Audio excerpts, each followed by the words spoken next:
Yes. Hello, my beautiful friends. It is an amazing day. Welcome back. I hope your week is unfolding oh so beautifully. We are up over the hill.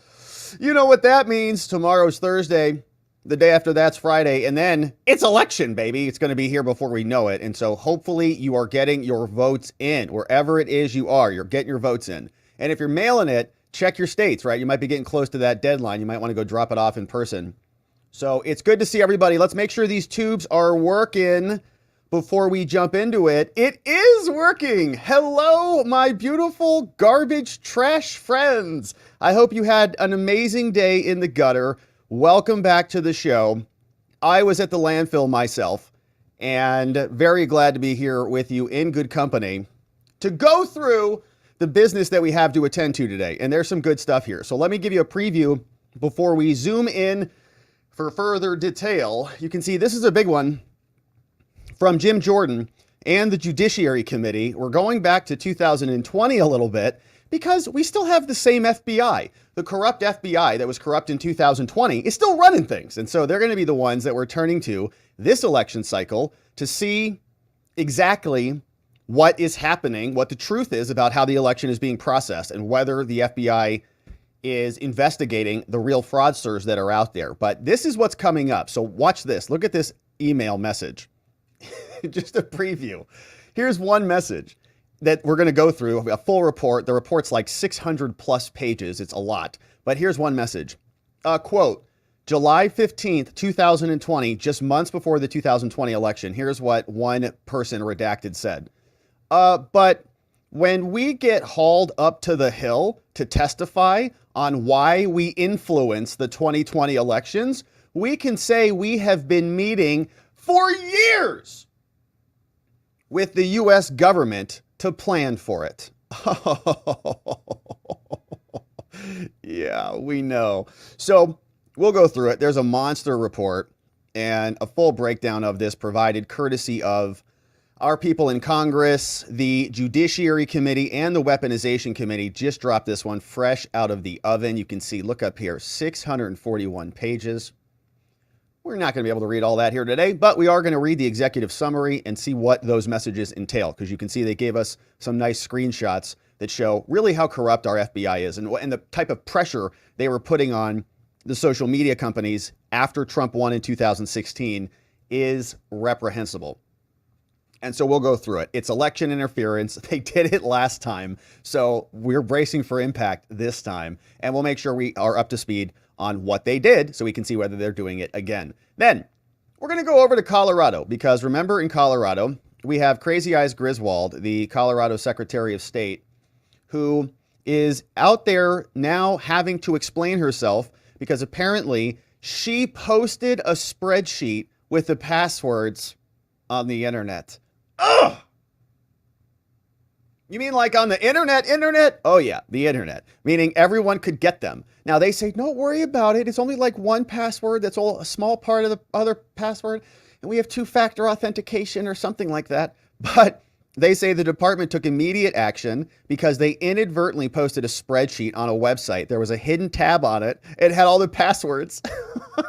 Oh, gosh. And she was the one who said Trump was a danger to democracy. All right, so we'll listen to that, read the story. And then there's some news reports there. And there's also Griswold, Jenna. You can see she showed up here. And she got interviewed by this guy. And we'll listen to the full thing because in it, he asks her to resign.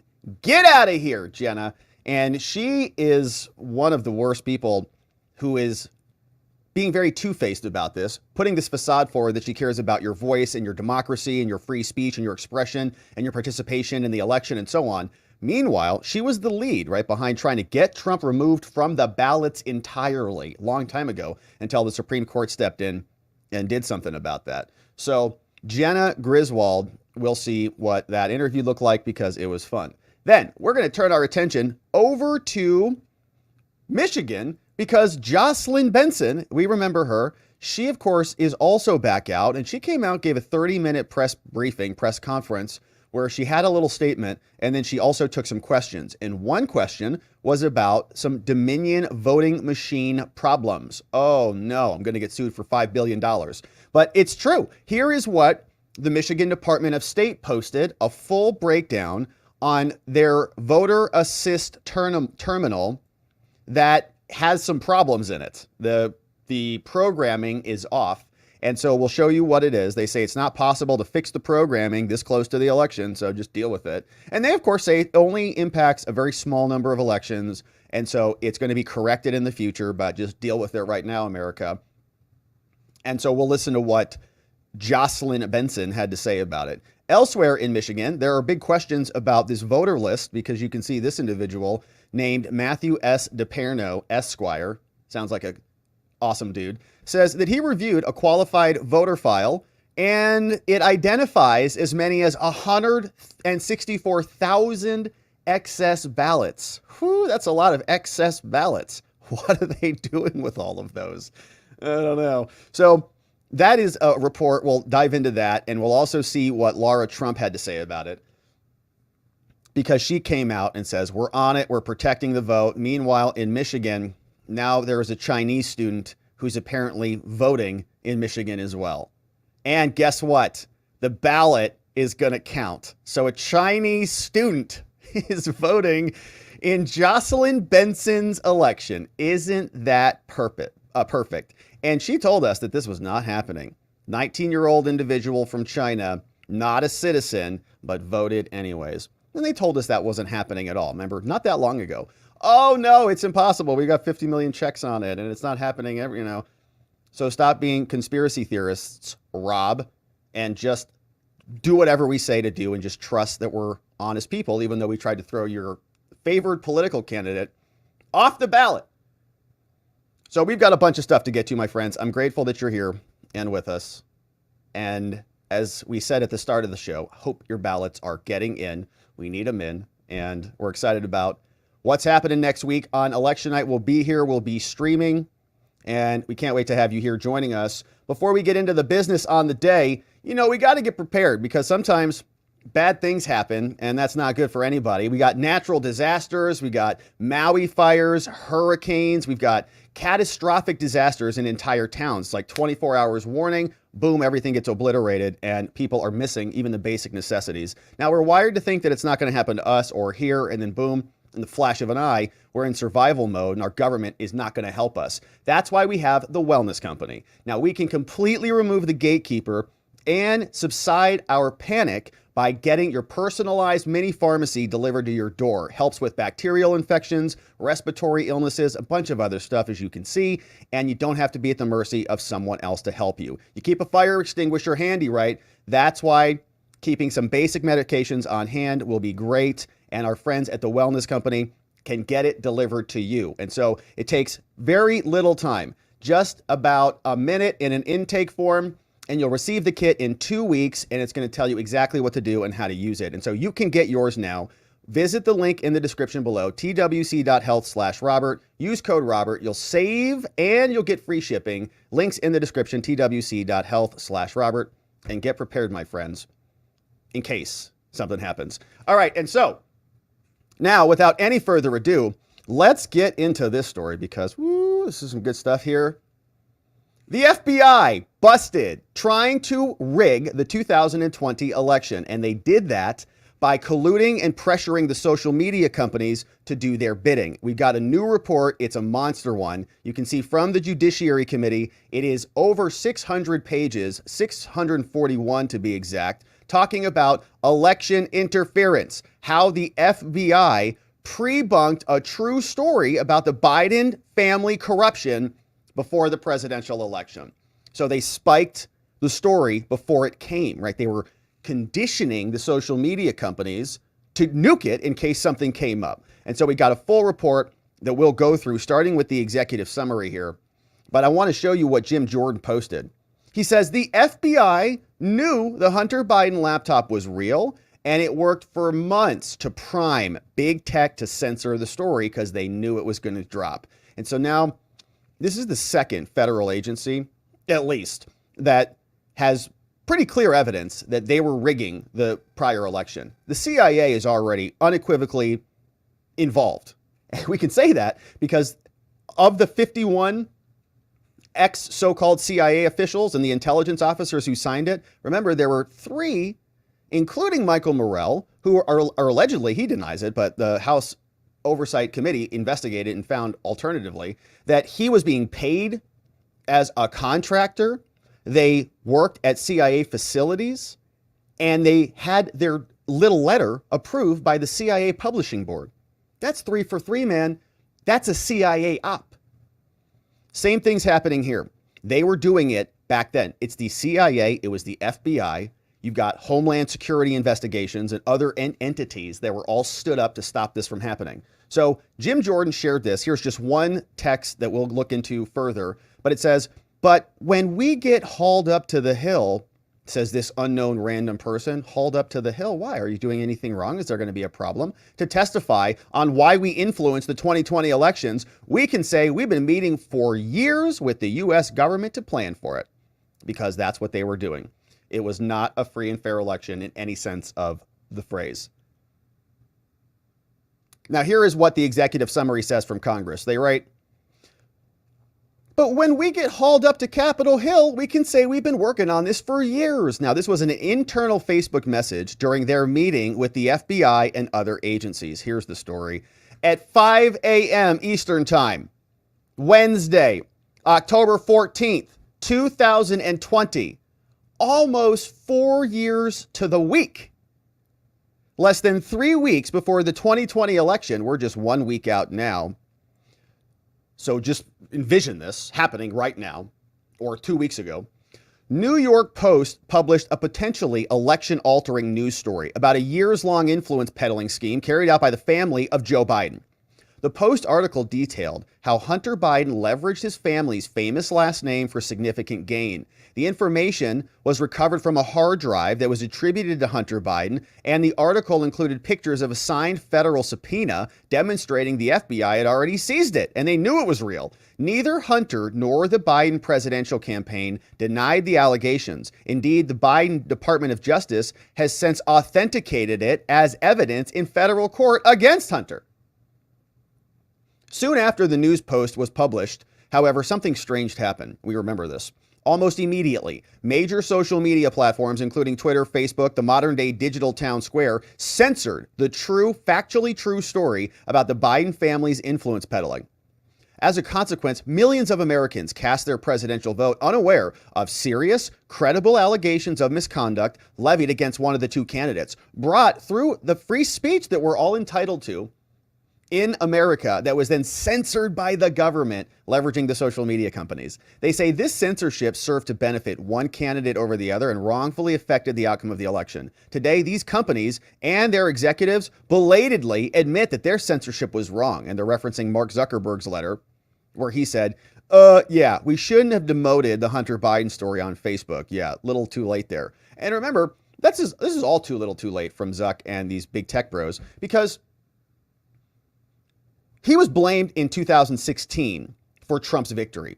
They were very upset that Trump's ad guys were exploiting Facebook and getting a bunch of people excited about Trump. And then they cut all that off in 2020. They stood up the anti-Trump digital infrastructure, and then they executed it, and mea culpa, after the fact. Now, why were the social media companies so ready to censor a true story about Hunty that was in a prominent American newspaper called The Post that was actually true? That if you just looked at it, you saw it was true. It was clearly real. Because the FBI had primed them for it, that's why. For nearly a year, the FBI had been conditioning social media companies to expect a, quote, hack and leak operation from Russia involving Hunter Biden. And this is where it just gets so insane. It's like the CIA is framing a foreign adversary. The FBI and the CIA are framing foreign adversaries for a true story so that we go to war with them. Now, in more than 30 messages across 8 months, the FBI led big tech to believe that the allegations in the Post story were Russian disinfo, even though the FBI had authenticated the laptop for nearly a year before that. Beginning in early 2020, the FBI embarked on a concerted campaign to preemptively debunk, or to quote, pre-bunk, the allegations of Biden family influence peddling. Federal agencies repeatedly warned social media platforms about a pre-election Russian influence operation relating to Hunter Biden and Burisma. Isn't that incredible? It's exactly like the real thing. Wow, it's true. FBI is so corrupt, it is sick. In many of these meetings between federal agencies and big tech, the FBI raised the topic of, hey, just warning you, there might be a potential hack and leak operation. Oh, really? About what? I don't know. Maybe just shooting from the hip here, Hunter Biden and meth and Burisma and $1 million a month. I don't know. Okay, that's a little specific. Say these tech bros. What? That's weird. Okay, and then it happens like, there it is. Oh, in many of these operations, they were talking about election security and potential foreign influence operations. In response, some platforms even adopted new content moderation policies specifically designed to address these issues. Then, when the Post reported the peddling of Biden, and the morning of October 14th, big tech did exactly what the FBI primed them to do. They obediently treated the article as Russian and applied their moderation policies to censor it, hiding it from the American people. Now, of course, as was obvious then, and as everybody is widely acknowledged now, the laptop was real and its contents were authentic. You have to be a moron to think differently. Apparently, it's the FBI we're talking about. Now, it was not Russian disinformation, obviously. The FBI knew this too. It had been in possession of Hunter's laptop since late 2019. And just to catch you up, you hear me ranting like that, but when we were covering this, remember Tony Bobulinski came back out. People were corroborating it. The laptop, which is chronicled here from our friends over at MarcoPoloUSA.org, check it out. It's all on there, okay? It was all over the internet. Everybody saw it. And it was easy to see and corroborate that the emails match the public stories. Oh, news says Hunter Biden's over here in this part of the world. Oh, his emails say the same thing. Oh, it's the same date. He's talking about that thing. It's real, right? You could verify it. And it was all done instantly. But the media, no, I don't know what this huge giant crack pipe is, or that woman who looks like she's cowering in a corner, what that's all about, or they didn't want to look at it. And it served them because they're just dishonest people. Indeed, in June, the Justice Department used content, right, of this year. The Justice Department, the same agency that covered up for Hunter and warned him that they were going to go execute a search warrant on his storage locker before they did, so his defense attorneys could clear it out. The same DOJ then used the evidence against Hunter when he started to throw a temper tantrum because he wasn't getting his way.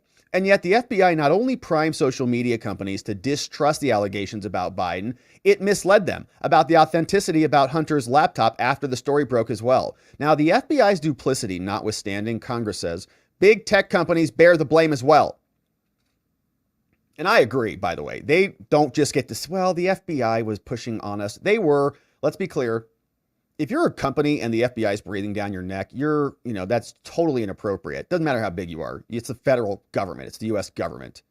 And you see what they do to people. Look what they did to the Telegram CEO, right?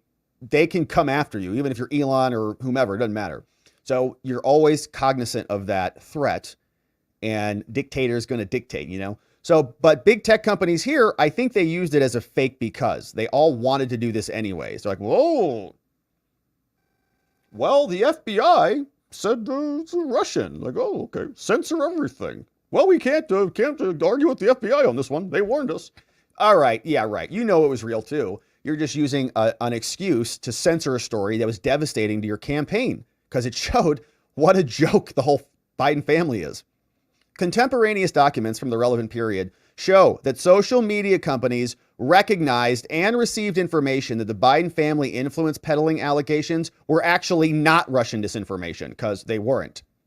Nonetheless, senior leadership at these companies decided to take steps to hide this true content highly relevant to the upcoming presidential election because they knew a failure to censor the story could affect how Biden and Harris would treat them when they came in. Right? These people, man, if we don't censor this and they win, they're going to obliterate us once they get into power. Here's the message from Nick Clegg.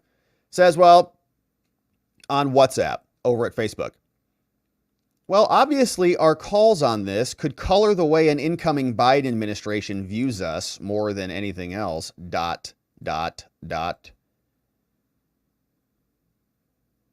That was an internal message between Facebook's then Vice President of Global Affairs, Nick Clegg,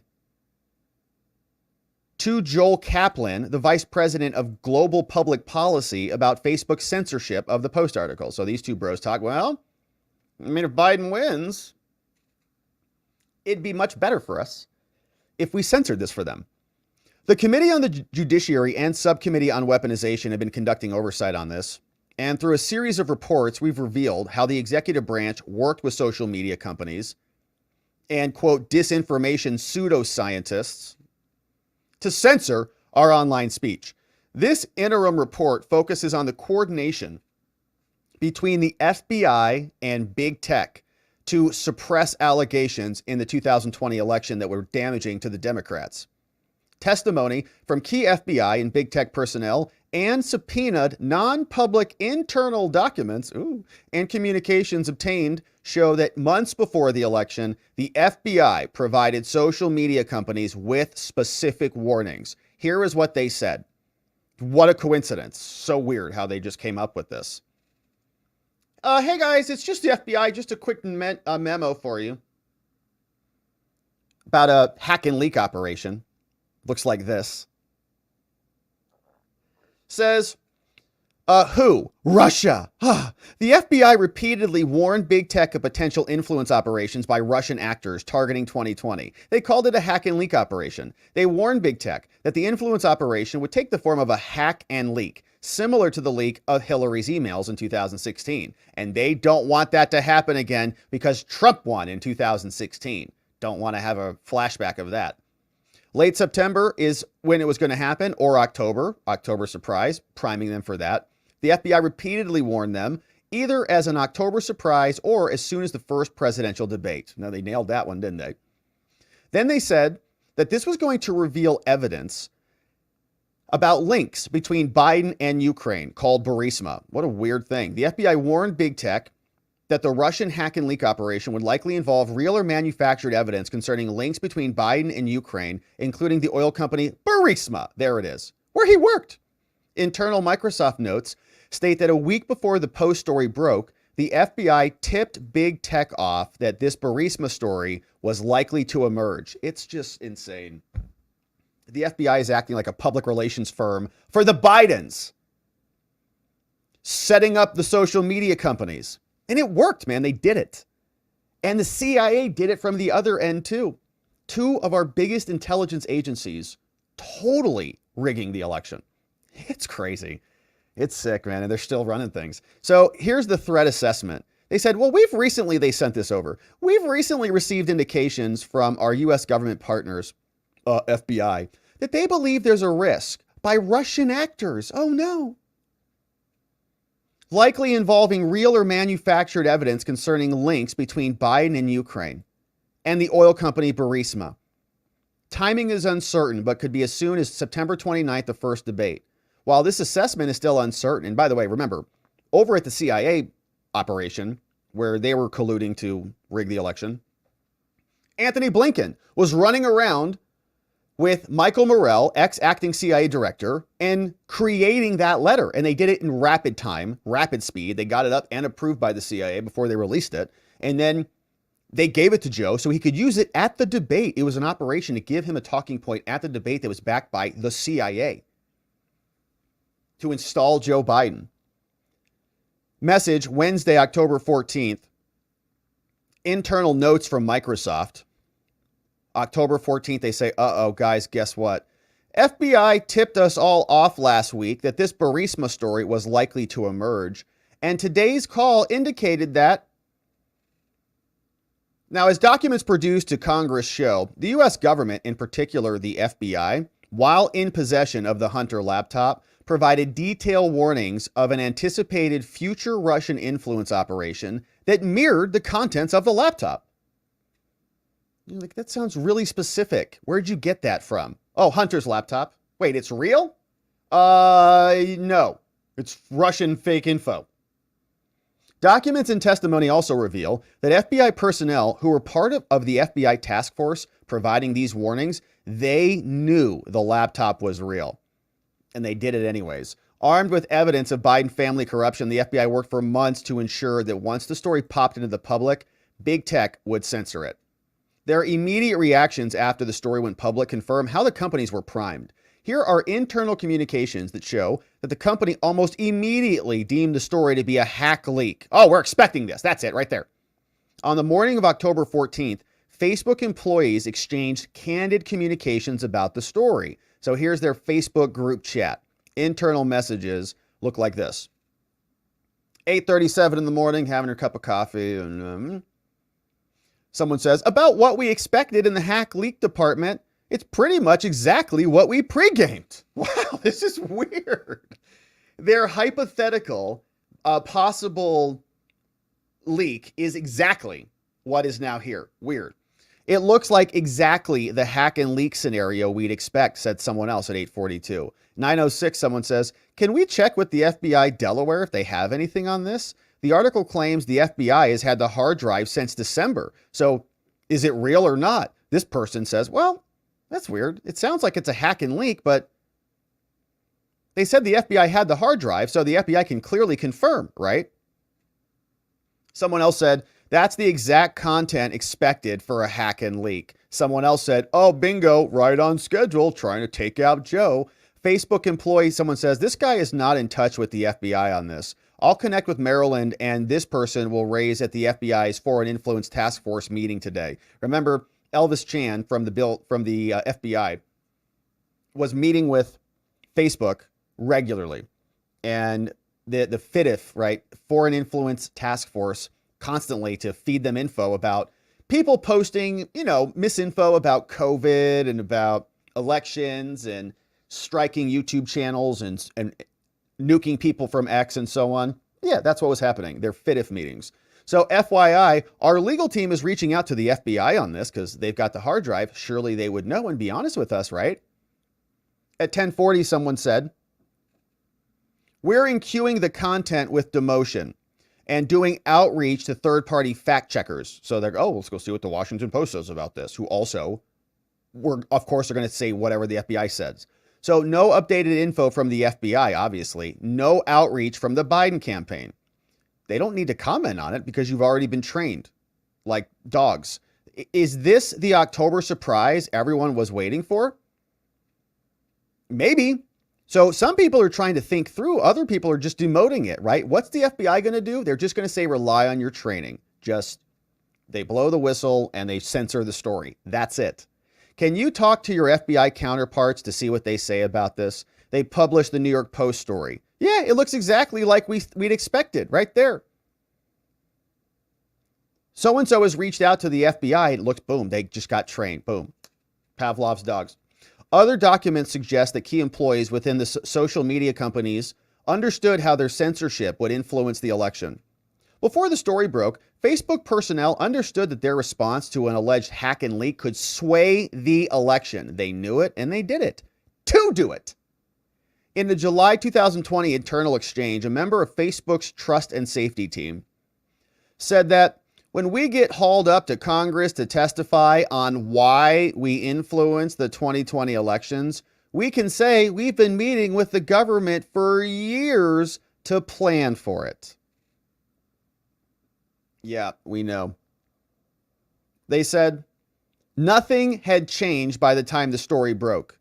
On October 14th, the head of electoral and emerging risk for Facebook reacted by noting that it was only 482 hours to first polls close. So like the clock is ticking. So we better stop this. The FBI has defended its actions as they just call it information exchange, right? Our corrupt government knows that they're not allowed to censor us themselves, even though they do. They can do it through a third party with private sector partners. Oh no, we just told them that guy's spreading vaccine misinfo, and they just go and they just nuke that account. Oh, that's good. So the FBI didn't censor it. No, they just leveraged a third party to do it. And then berated them from the White House, Rob Flaherty and others from the White House screaming at social media companies. I thought I told you to respond to me. like little hysterical, whiny, petulant children, demanding that private companies buckle and bend to the federal government. It's sick, but that's what tyrants act like. That's how they act. So here you can see it was continuing on. The FBI, if their intent was to truly help social media companies, they should have shared this. The allegations that were alleged in the Post story were actually based off real credible information, like the hard drive that the FBI had in their possession. The FBI failed to do that if they really wanted to stop that. Instead, they enabled a fake Russian hoax narrative to develop against a nuclear power who is innocent of this. While the FBI eventually conceded that it had no indication the allegations in the Post story were Russian at all, the Russians were innocent, only after an FBI agent mistakenly revealed to X, a Twitter at the time, that the laptop was real, the FBI still withheld the fact that it had seized the laptop months prior, just allowed people to think it was fake, knowing it was real. It's a lie by omission, and they did it to rig an election. Now, as a result, Twitter and Facebook continued to censor the most significant story of the entire election cycle, limiting the reach of the allegations, all to the benefit of Biden-Harris. And is that a campaign contribution?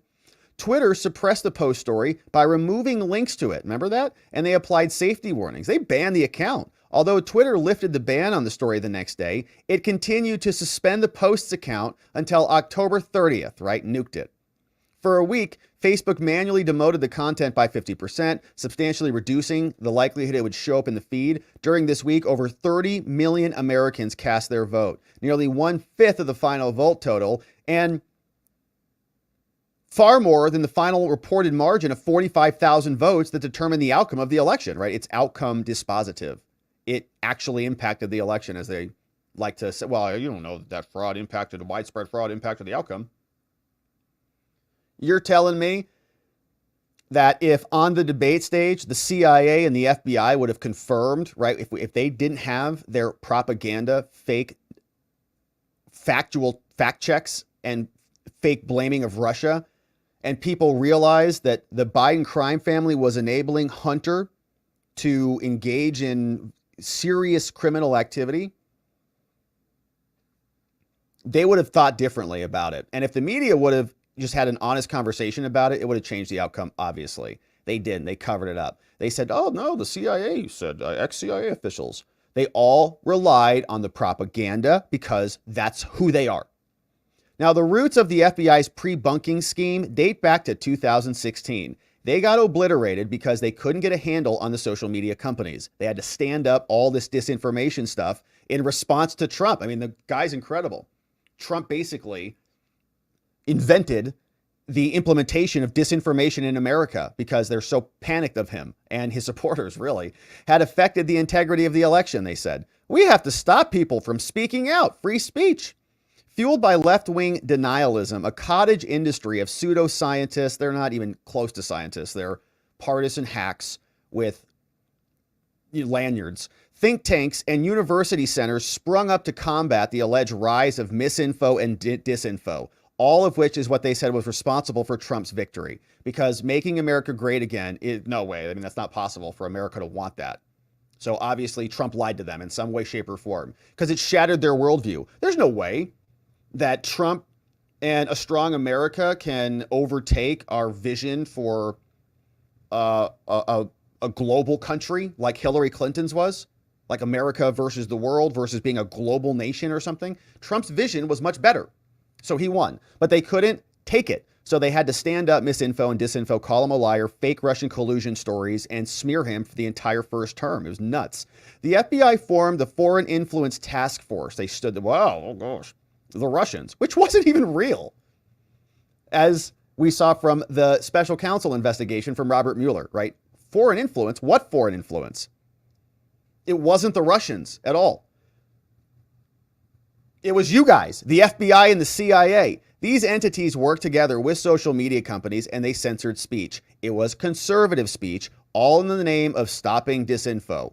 and ironically promoting democracy by censoring your ability to speak in it. The FBI's pre-bunking of the Biden family allegations in the closing weeks of 2020 was merely a continuation of its earlier efforts to stop Trump. This is the same FBI, here we go, that abused its foreign surveillance authorities to spy on Trump's campaign in 2016. This is the same FBI that fabricated evidence to support a warrantless surveillance on a Trump campaign associate. This is the same FBI where senior officials bragged about, quote, an insurance plan to stop Trump from becoming president, and they promised each other that they would stop him. So we're talking Carter Page, Lisa Page, and Peter Strzok. Lisa Page and Peter Strzok. This is the same FBI that has purged conservative agents from its ranks and asked employees whether their colleagues are supporters of Trump, and if they are, boot them out. Writing, the FBI's protestations that it is not biased against conservatives rings hollow when it actively suppressed true and explosive allegations concerning the family of the Democrat nominee in 2020. It is impossible to know what would have happened if the FBI had not pre-bunked this thing, but it's unquestionable that their actions definitely influenced the 2020 election, and it cannot happen again. So that is the executive summary from Congress, and the rest of the document continues. And as you can see, it's 641 pages, including tons of messages, right? They gave us the executive summary, but you can say, just take a quick look at some of these. Here's some conversation. They're talking about newsworthiness. Here's one message.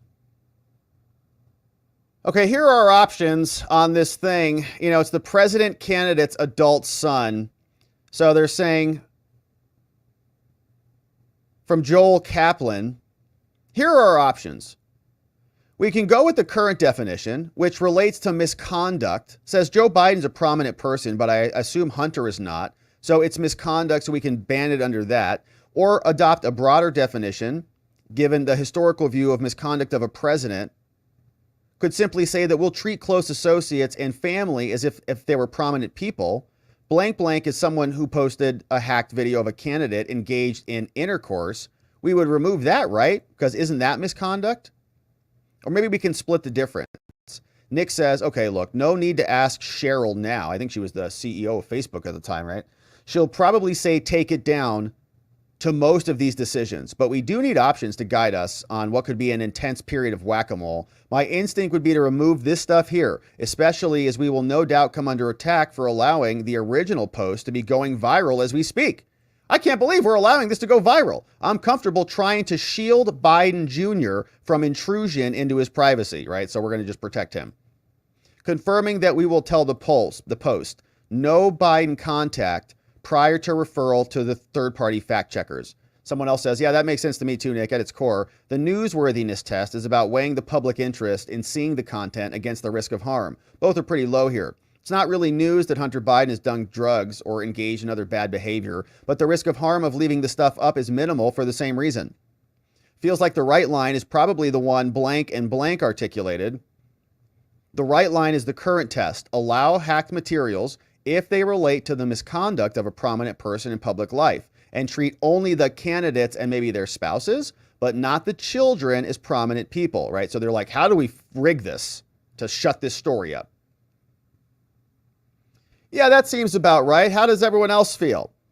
Well, if we do think that the risk of harm of leaving the stuff up is low, we might also want to consider the operational challenge of trying to stay on top of actioning tens of thousands of pieces of content. Like everybody's talking about this. So we have to like nuke all these accounts or people. Joel Kaplan says, well, I don't really buy how the adult son of a VP who's being accused of influence peddling for a foreign company is not considered a prominent person in public life. And if Fox concludes that misconduct is newsworthy, pretty consistent with the standards that have applied to adult children for presidents for decades, I don't really buy it's not newsworthy either. Says Joel. That's right. Clearly it's newsworthy. Nick says,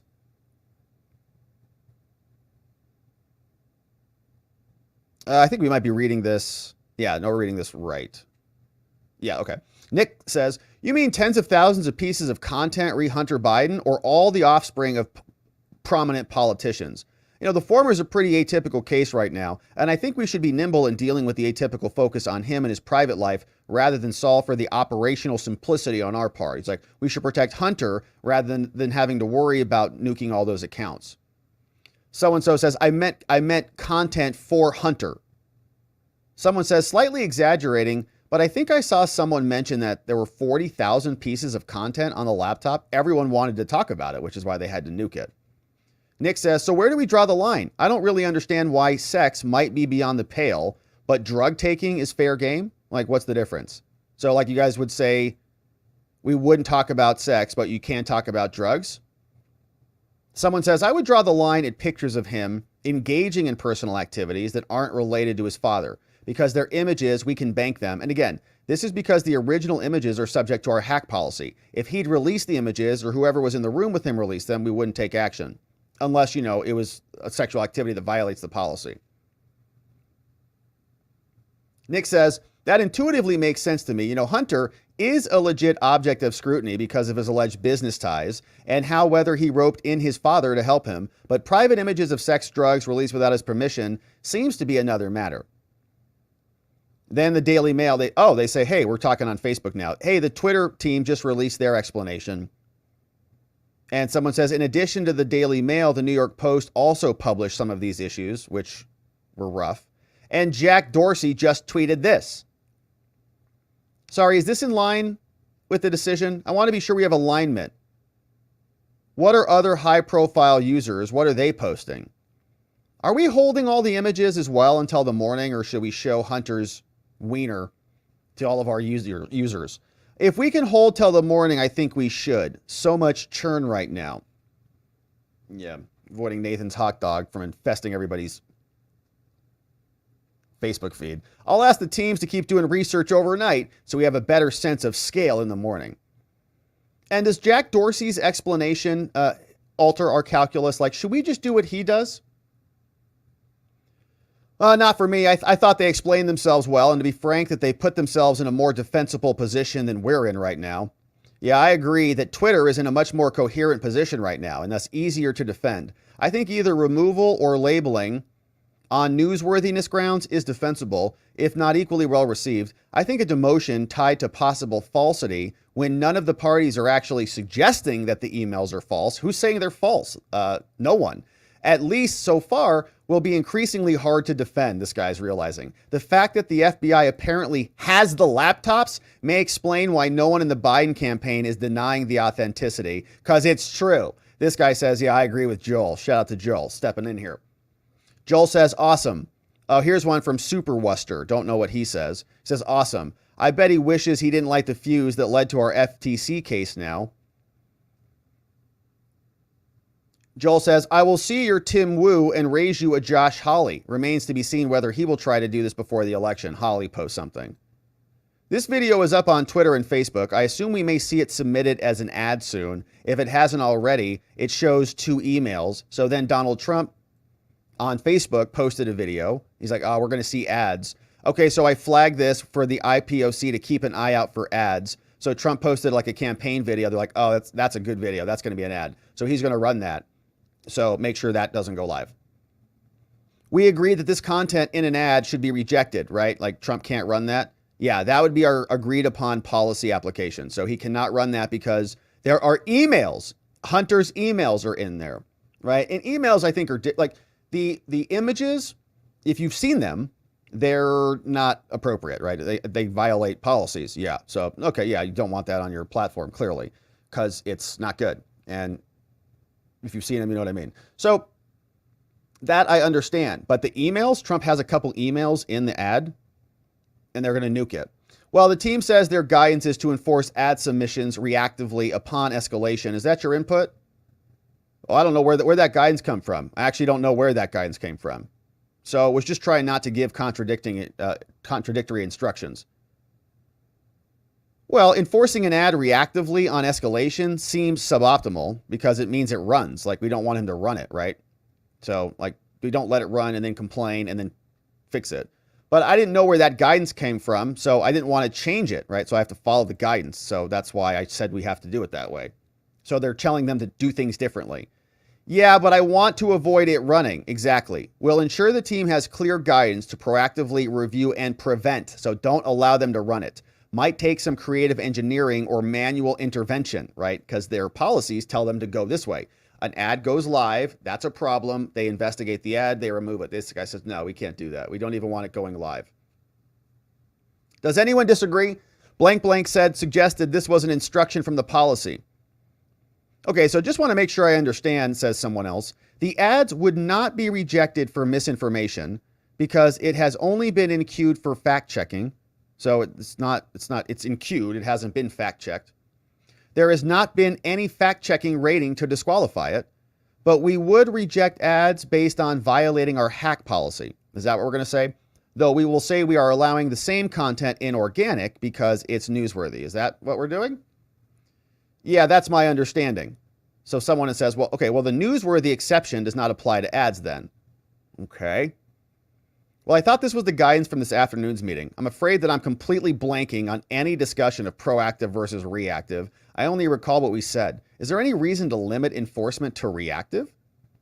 Not that I can think of. We're going to allow a proactive filter. The team is now working with engineering right now to allow a proactive filter. So they're just going to go out there, identify all the hunter posts and just get rid of it.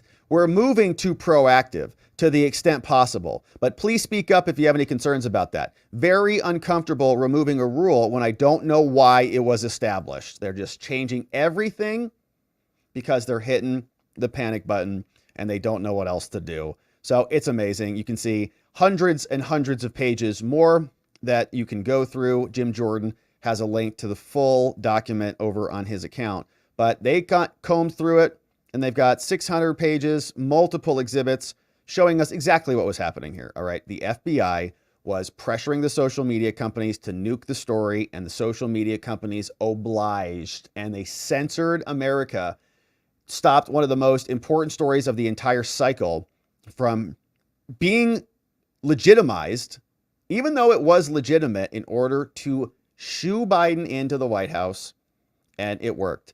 And it's the same people who are still running things. So FBI is still around, CIA is still around, our Congress is still funding them and might even build them a new stinking building.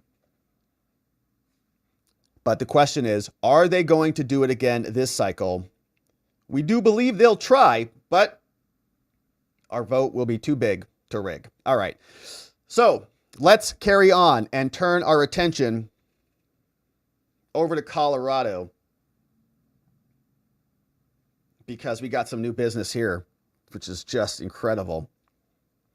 Jenna Griswold, Crazy Eyes Griswold, the Secretary of State from Colorado, who tried to throw Trump off the ballot and was almost successful, but was not thanks to the Supreme Court, has now made a big boo-boo in her state and posted a spreadsheet with voting system passwords for all of the internet to see. The same woman who comes out from the Secretary's office and lectures everybody about safe and secure elections and participating in the democracy, and don't worry or question anything that her office is doing, even though we've identified other serious problems here in Colorado, including the fact that in a prior segment here, we talked about Griswold's office identifying ballots that have been filled out by voters who are not the voters.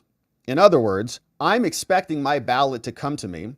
It never does. I go online, where's my ballot? It says, congratulations, you've already voted. What? The ballots were intercepted and voted in Colorado. Our question is, well, how did they get those ballots sent out or intercepted? It must have come from her office or come from the Postal Service. Who knows? But now, apparently, passwords are everywhere. So who knows? The passwords are only one part of a multi-step security process. And you can see here in the video, we're going to listen to Griswold explain herself because she gets asked to resign for her terrible job as the Secretary of State. But the backstory from 9 News in Colorado tells us the Colorado Secretary of State's office inadvertently posted a spreadsheet, and our Excel spreadsheet friends, or Google Docs, you know how you can hide a tab in there? I'm going to hide this so nobody will ever find it. I'm going to put my VLOOKUP in this sheet and I'm going to hide that baby.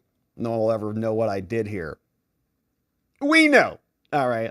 Because we check.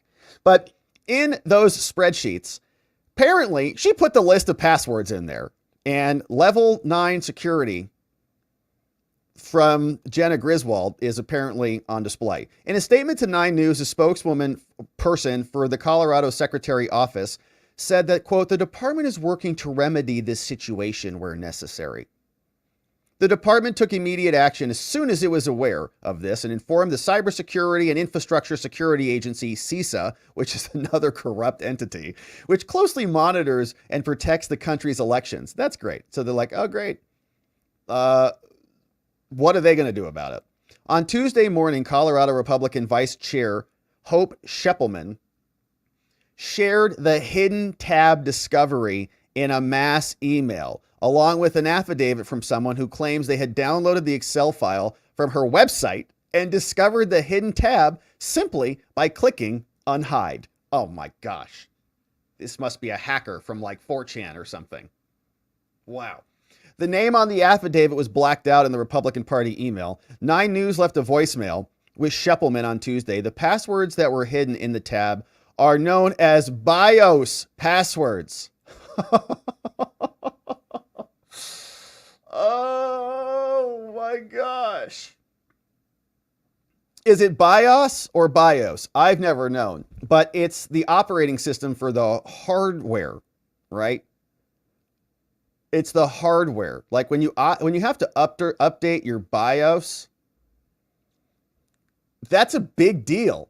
It's like the roots, right? Before your computer boots into Windows or boots into Apple or whatever, the hardware has software, on it, and you have to update that, and it's a very tricky process. And if you screw it up and unpower it, it fries the boards. You telling me it's the password for the motherboards on the voting machines were in a spreadsheet that she posted online? Oh, man. So they're part of only one part of the security process. They're like the root passwords. BIOS is the board. Thank you. Yeah. They are the passwords needed to configure system settings. Oops.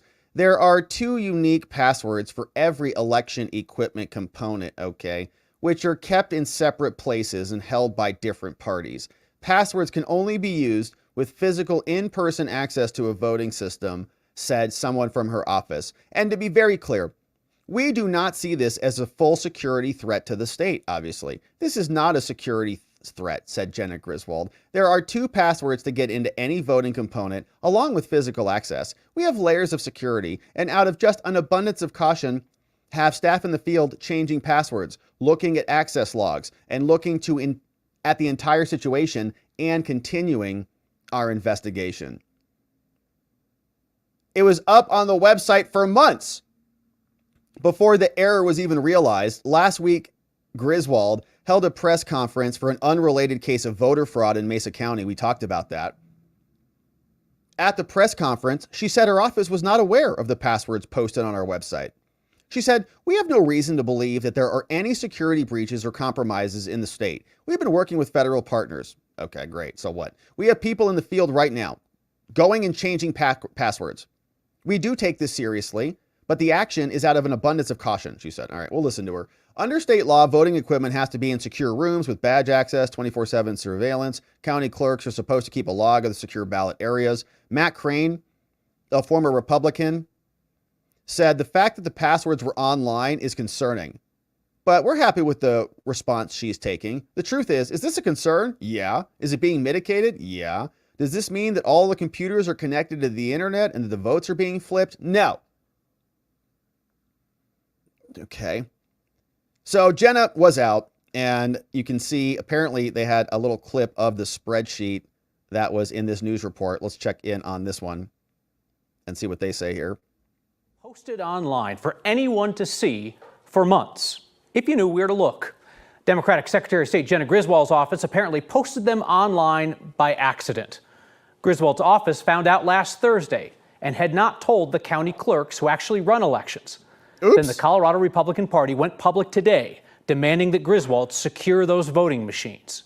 Here's Marshall Zellinger. The Colorado Secretary of State's office is required to maintain a spreadsheet of certified voting systems for each county. That's this list. At the bottom of any spreadsheet, you can have multiple tabs. You can also hide a tab. But if you post the raw Jenna. spreadsheet to a public website, apparently anyone can also unhide the tab. This happened and apparently revealed one set of passwords for voting computers in Colorado. Next confirmed this with the Secretary of State's office today, but we learned about it this morning in an email blast from the Colorado Republican Party. The passwords had been up for months without it being known, and some, but not all, were current and active. There are two passwords Safe and to get secure, into any you voting know? component along with physical access. Democratic Colorado Secretary of State Jenna Griswold explained how each computer component requires two passwords to gain access. The ones on the website were just one of the passwords, and it requires in-person access by multiple people, which is tracked by 24/7 video recording and badge IDs that record who has gained access. We have layers of security, and out of just an abundance of caution, have staff in the field changing passwords, looking at access logs. All right, so Jenna Griswold. you can see she's out trying to be in damage control mode, and she did a full interview with this guy, and so let's jump in on that because he asks her some hard questions. Secretary of State Jenna Griswold, thank you for your time today. So your office is acknowledging that you inadvertently leaked voting system passwords by putting them on your website. What's Colorado up, Jenna? Republican Party says that this was more than 600 BIOS passwords for voting systems in all but one Colorado county. Is that accurate? Yikes. That is not accurate. It's not? How many passwords and for which counties? So a spreadsheet located on the department website improperly had a hidden tab with partial passwords. So I think that is really important. This is not the full password to access voting equipment. At this point, we had started an investigation and actually have people in the field that have been working on this issue. Great. When you say partial passwords, do you mean that Scroll it down had on your notes, one yeah. of the two passwords required to get into the system, or it did not even have one full password? Great question. It had one of two, and Yeah. not for all voting components, for some voting components in the state. How many counties? At this point, Kyle, we have staff in the field looking at the situation, but we will disclose after they're out of the field. To be very clear, we do not see this as a full security threat to the state. This is not a security threat. There are two passwords to get into any voting component along with physical access. We have layers of security, and out of just an abundance of caution, have staff in the field changing passwords, looking at access logs, and looking at the entire situation and continuing our investigation. And it's not an easy task, I don't think, to just go in there and change a BIOS password. It's like a thing. It's like real procedure. Because I remember when I used to get those updates, you're like, oh gosh. It's like, don't unplug anything. You're going to die. Everything's going to break. It's going to be an emergency. So it's not like you just go in and you go in your Google account and update the password. It's a root layer update. It's a big deal. And this also begs the question too. Isn't it strange how now we're going to have a bunch of people in the field fiddling around with the machines, going to apparently every county now, investigating what's going on, and having people open up the machines and update the software? Isn't that a concern? I mean, don't we have to make sure all the machines are certified and validated and go through logic and accuracy checks and all of those things to make sure they work before the elections? Isn't that why we do all of this a long time ago? To make sure it's fine? And now you're just going to go have people in there like shoving ports into voting drives all over the freaking state? And so, well, it's not a security breach. What? We're in the middle of an election right now, and you're going to go fiddle around and do a software update and then not do any revalidations? You need to then check everything and make sure it's all valid, right? You're just going in and changing BIOS passwords or something? Going in and fiddling with the machines? You have to So obviously it is a catastrophe. She knows that. She cannot say that. And you can see her moving her shoulder up there, scrolling up in her notes or clicking over on the screens. So she's getting messages from somebody or something. What is this? Is it accurate that the passwords were removed from the public portion of your website last Thursday? Yes. Good. How long were they up? They were up for Great several questions. months without it being realized as soon as No, go back to the my small. office, Go civil back to servants, small. became We aware prefer that her they were small. up. We started to take action. The first step, of course, was removing those passwords. I want to be clear, not all of those passwords were active current passwords. We then started working with CISA, which is the federal agency in Totally charge corrupt. Chris of Krebs, critical you remember him. infrastructure, including election infrastructure. No one cares. And began our investigation. Yeah, they're going to corrupt. So Is it accurate that you so did not? are you saying the feds are going to come in and now help you solve all of this? So CISA, formerly Chris Krebs' division, is now going to come in and fix your elections. Great. Notify the county clerks of this breach, and they found out when the Colorado Republican Party announced it today. Why didn't you disclose this as soon as you knew? What is accurate Is it a is that cover-up? we had began an investigation and we're working with the appropriate federal Got it. partners. Had Oh. you announced it to the county clerks? No, we had not. We were doing an investigation and in the field actually today before it was announced by the Republican Party. You held a press conference last Thursday to discuss an unrelated voter fraud scheme in Mesa County. Were you aware at that time that your office had leaked the passwords? Well, to be very clear, when you say passwords, there are two sets of passwords held by two separate parties in different locations to access voting equipment. So we do not think that this poses an immediate security threat to Colorado's elections. And at the time of the press conference, we were not aware. So I was not aware. Understood. You do frequent media interviews warning of the insider threats to elections. The U.S. Department of Homeland Let's Security go. defines an insider threat as somebody who uses authorized access wittingly or unwittingly to do harm. Did the actions of your office pose an insider threat to elections? Oh, love this guy. No. And why do you say that? For several reasons. First off, I do want to underline, given the atmosphere around this election, that this does not pose an immediate security threat to Colorado's elections. Yeah, you said that 5 times. Colorado's elections have multiple layers of security. For Again. example, there are two unique passwords held by two different parties in two different locations to access any of the voting equipment. You already read On this. top of that, you need physical access. Yes. So those two sets of passwords need to be used in person. Under Colorado law, there's a series of new and improved laws actually about how we store voting equipment. It has to be in secure rooms. There's a secure ID badge that creates an access log anytime someone goes into those rooms. There's 24/7 video camera recording all election equipment. There's restricted access to ballot areas, strict chain of custody laws. And on top of that, of course, we have paper ballots and risk limiting audits. But we have layers of security to ensure that our elections continue to be That's some of the good. best in the nation. And a lot of those security like it. measures that I just mentioned are new and improved since 2021.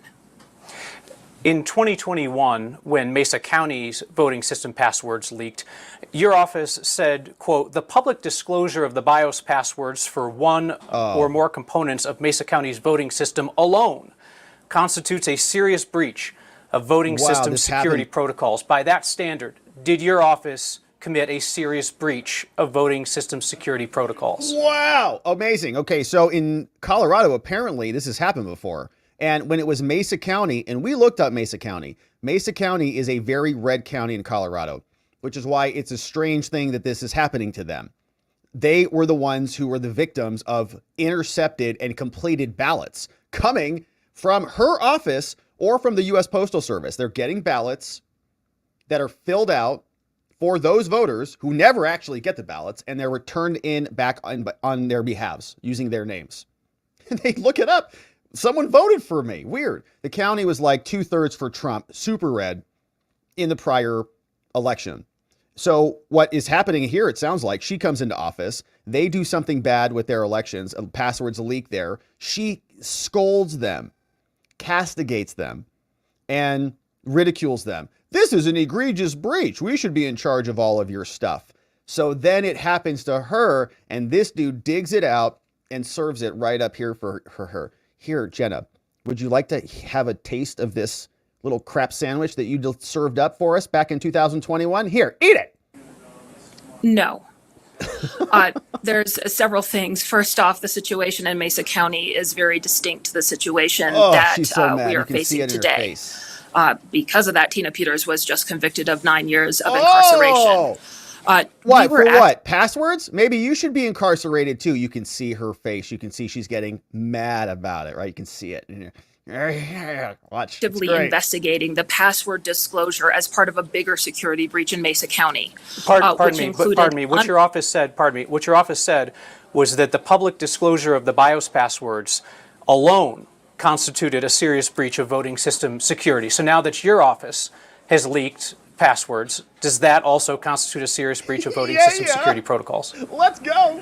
Well, to push back on you, Kyle, that sentence is in the press release, but there is a much bigger press release. And part of that investigation in Mesa County was 2 sets of passwords, unauthorized access, stolen passwords, and it was in a different time. Since 2021 and what happened in Mesa County, our security has improved, including the 24/7 hour cameras, including the badge and access. The law has been significantly strengthened since then. We have multiple layers in place to ensure situations like Mesa County don't occur, and that is not what is occurring here.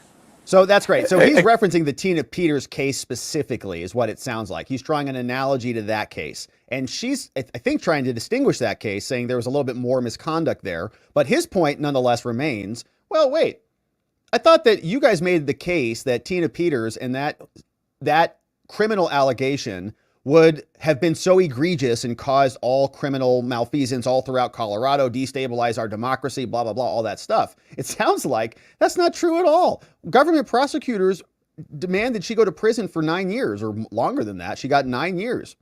I thought that the election was super fortified. Listen to all those things, all those layers that you just articulated for us. There's no way Tina Peters could have ever caused the destabilization of Colorado democracy in any way, shape, or form. As you said, it's very secure. So why were you and your people hyperventilating over her inquiry into your problematic elections there? Seems like you're being a little hypocritical, aren't you, Jenna?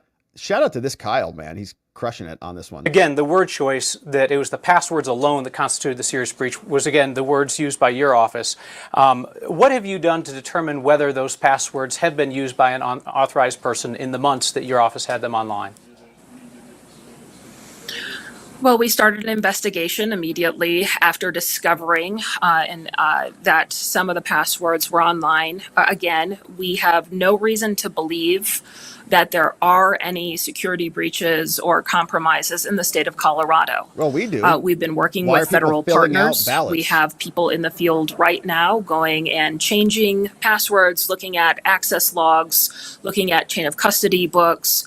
By the way, they were already looking at chain of custody for weeks. Oh, that's great. Do you think that a fraudster is going to fill out a chain of custody book or leave the logs intact? If you have root access to the BIOS, that is the basic, you have access to everything. If you can get in at the ground layer, you have control of the whole machine. So all you need is just a separate password. You need the other list, which, I don't know, maybe is in some other spreadsheet somewhere, hidden. Who knows? Where's the other list? Who has control of the other list is a good question. We'll see if that comes up. But Jenna can't answer it. We do take this seriously, but the action is out of an abundance of caution. We have a great deal of confidence in our elections, and out of an abundance of caution, continue our investigation and are working in the field today, but before this even broke. So after the Mesa County passwords leaked in 2021, you said that your team couldn't confirm that the BIOS passwords hadn't been used at some point to alter the setting of the machines. That's why, among other reasons, you ordered that the county stop using them. Why no similar order here prior to your investigation of whether these machines were illegally entered? Yeah, can you confirm that nobody's touched the machines yet at all? Can you confirm that nobody's accessed the other list of passwords? Who has control over that list of passwords? Where is that being stored? What is the universe of people who had access to that list? How many people? 100 people? 500 people? 10 people? 2 people? Is it also in a spreadsheet that's been in an email that's been sent around? Because then it's like you need 2 keys in order to launch the missile. Everybody's got the first key. How many people have the second key? So what is your question? I'm sorry, Kyle. The question is, in 2021, you ordered Mesa County to stop using the machines for which passwords were leaked because you said your team could not confirm whether the machines had been illegally accessed. Given that your team has not yet completed the assessment of whether any machines in Colorado have been illegally accessed, why are they still being used? Incredible. Thank you, Kyle. So there's 2 different situations. In Mesa County, we knew that both passwords to access the voting equipment were used. We knew that someone did get onto the voting equipment. And again, our security posture is much different than it was in 2021 when all of this was occurring. We have no reason to believe that a Mesa County situation is happening. We don't have we have no evidence for that. Doesn't mean it's not happening. If we do find evidence at any point that a situation like Mesa County is happening or happened, we'll take quick action. Okay, but your investigation is not over, and people are voting on the machines. So you cannot confirm that it has not happened. Yes, you do not have evidence of it, but your investigation is ongoing. People are voting right now. But that's just not where we're at. In 2021, you directed the Colorado Department of State to investigate the password leak in Mesa County. Who will investigate the password leak from your office? Incredible. Well, we're disclosing what happened, and again, no one Kyle, needs to investigate us. This is not the same situation as Mesa County. Mesa County was part of a larger investigation where we had. You hear those sirens in the background? That's the fire department coming out to put out Jenna Griswold because she's getting burned. Good knowledge to know that 2 passwords were released. Hurry! That there was unauthorized access and that there was a larger conspiracy. We had reason to know that. That is not this situation, and I think it's really important to, Someone's calling her too. They're like, "Will you stop talking, please? Stop talking." Someone's calling her. Let me see if I can get her off. She's like, "Oh, it's my kid. It's an emergency. School's happening." Be clear with what we're doing, but at the same time, not compare apples to oranges. Again, if we are in a situation where we have good information to know that there is a security threat, we will notify and I will take action, but that's just not where we're at. Got it. So just want to make sure I've got a clear answer to that question. It sounds like what you're saying is the only people investigating the actions of your office are your office. You. Unless I'm mistaken. Is there an outside agency we're that's gonna do it investigating what ourselves. happened in your office? Well, what happened in my office is very straightforward. What happened? We unfortunately had a civil servant upload a spreadsheet with some passwords to voting equipment. That is not the passwords needed to access the voting equipment. You need 2 sets of passwords. Who has the other set? That is the full extent of it. Did that same civil servant upload it elsewhere? Immediately to federal agency CISA that has oversight of the nation's elections, and we've been working with them. A final question. This is not the first time that your office has made mistakes that have damaged voters' confidence in our elections. In 2022, your office sent out mailers to 30,000 non-citizens inviting them to register to vote. They, of course, are not eligible to register to vote. That same year, your office used Colorado's ballot tracking system to send messages to specific Coloradans encouraging them to vote when, in fact, they had already voted, causing confusion that had to be cleaned up by the county clerks. And now this leak of the voting system passwords. Given your office's repeated errors that have damaged confidence in our elections, which you say is paramount, will you resign? Absolutely not, Kyle. And I just want to, you're unfairly characterizing and leaving out some crucial information.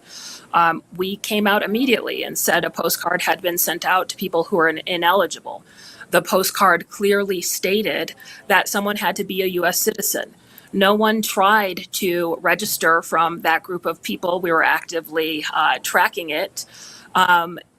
and it became a situation where no one registered. And to push back even further, Kyle, Colorado is tied for #1 in confidence in the country According in our to who? elections. According to who? Jocelyn We have Benson? stood up to situations time and time again to protect the right of Coloradans, going over and beyond. No, you didn't, Jenna. You tried to throw people off the ballot so that they could not vote. And I just got so agitated with her, I lost where we were in the video, but we'll find it. But I am so happy to watch her just squirm in front of this guy because she tried to throw Trump off the ballot. Let's not have her sit here and lecture us. She's enabling Coloradans to participate in democracy. No, you're not. You tried to disqualify the choice of a huge portion of Colorado people. And now she's going to sit here and say she's doing an amazing job. So let's see where we are. We are taking it very seriously, investigating, going into the field to make sure in an abundance of caution that everything is okay. But I think it's really important not to conflate scenarios bigger than what they are. Well, we'll just clarify this then. Given the number of fundamental errors that your office has made that have undermined voter confidence in elections, why do you think they keep happening? Because I'm incompetent. Just say it. Why do errors happen? Kyle, there are unfortunately situations that arise every election that we are fixing as quickly as possible in the counties and once in a while from my office too. The civil servants in my office have largely been here through various administrations since Scott Gessler, Wayne Williams. They're trusted civil servants. They do an excellent job. The job and demand of running elections is ever evolving. It's getting harder and harder. All right, so we'll fast to forward. Let's see if he has any other questions. The Republican Party didn't go public with it today. Would you have disclosed this type of environment?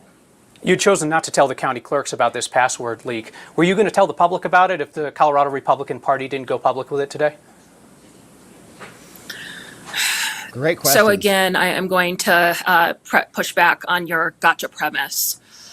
We did not decide not to disclose something to county clerks. We were actively investigating along with federal partners. We want to try to take as measured of approaches to situations as possible and gather good information. So along those lines, we are still in an active investigation. Our course remains as it was. It's to gather information, go into the counties, fix any issue that needs to be fixed out of an abundance of caution. Did you intend to tell the public if it wasn't revealed? We were still in investigation working with federal partners and have not made that decision. Again, this is not a serious threat to our elections. There is no security breach. There is no evidence of any type of equipment being compromised. We are trying to take a measured approach with everything that is happening both in the state of Colorado and across the country. Secretary Griswold, thank you for your time. I appreciate it. Thank you. Wow, amazing. So shout out to Kyle over from Channel 9, Next 9 News. Amazing.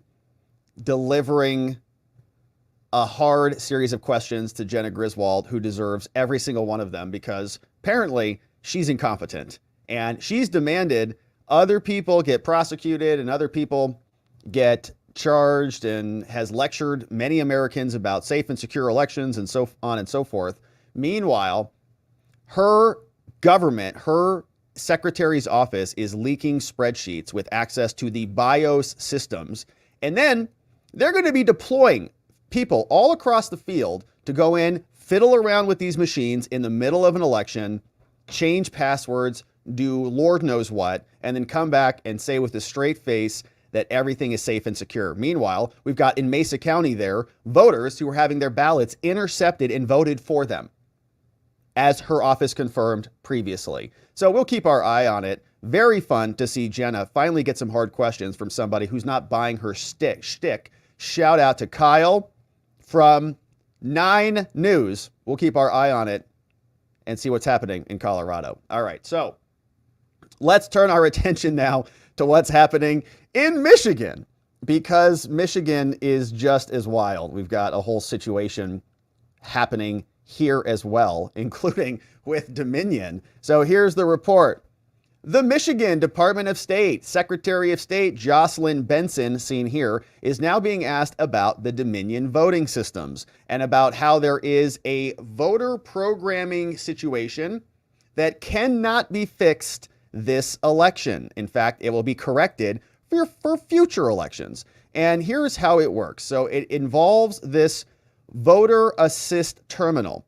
It's a device that helps voters with disabilities and others may use to assist them in marking their ballot. And apparently it's limited to this machine.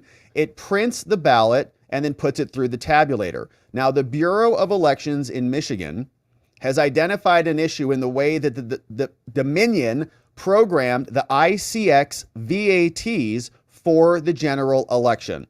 So Dominion programmed the systems wrong.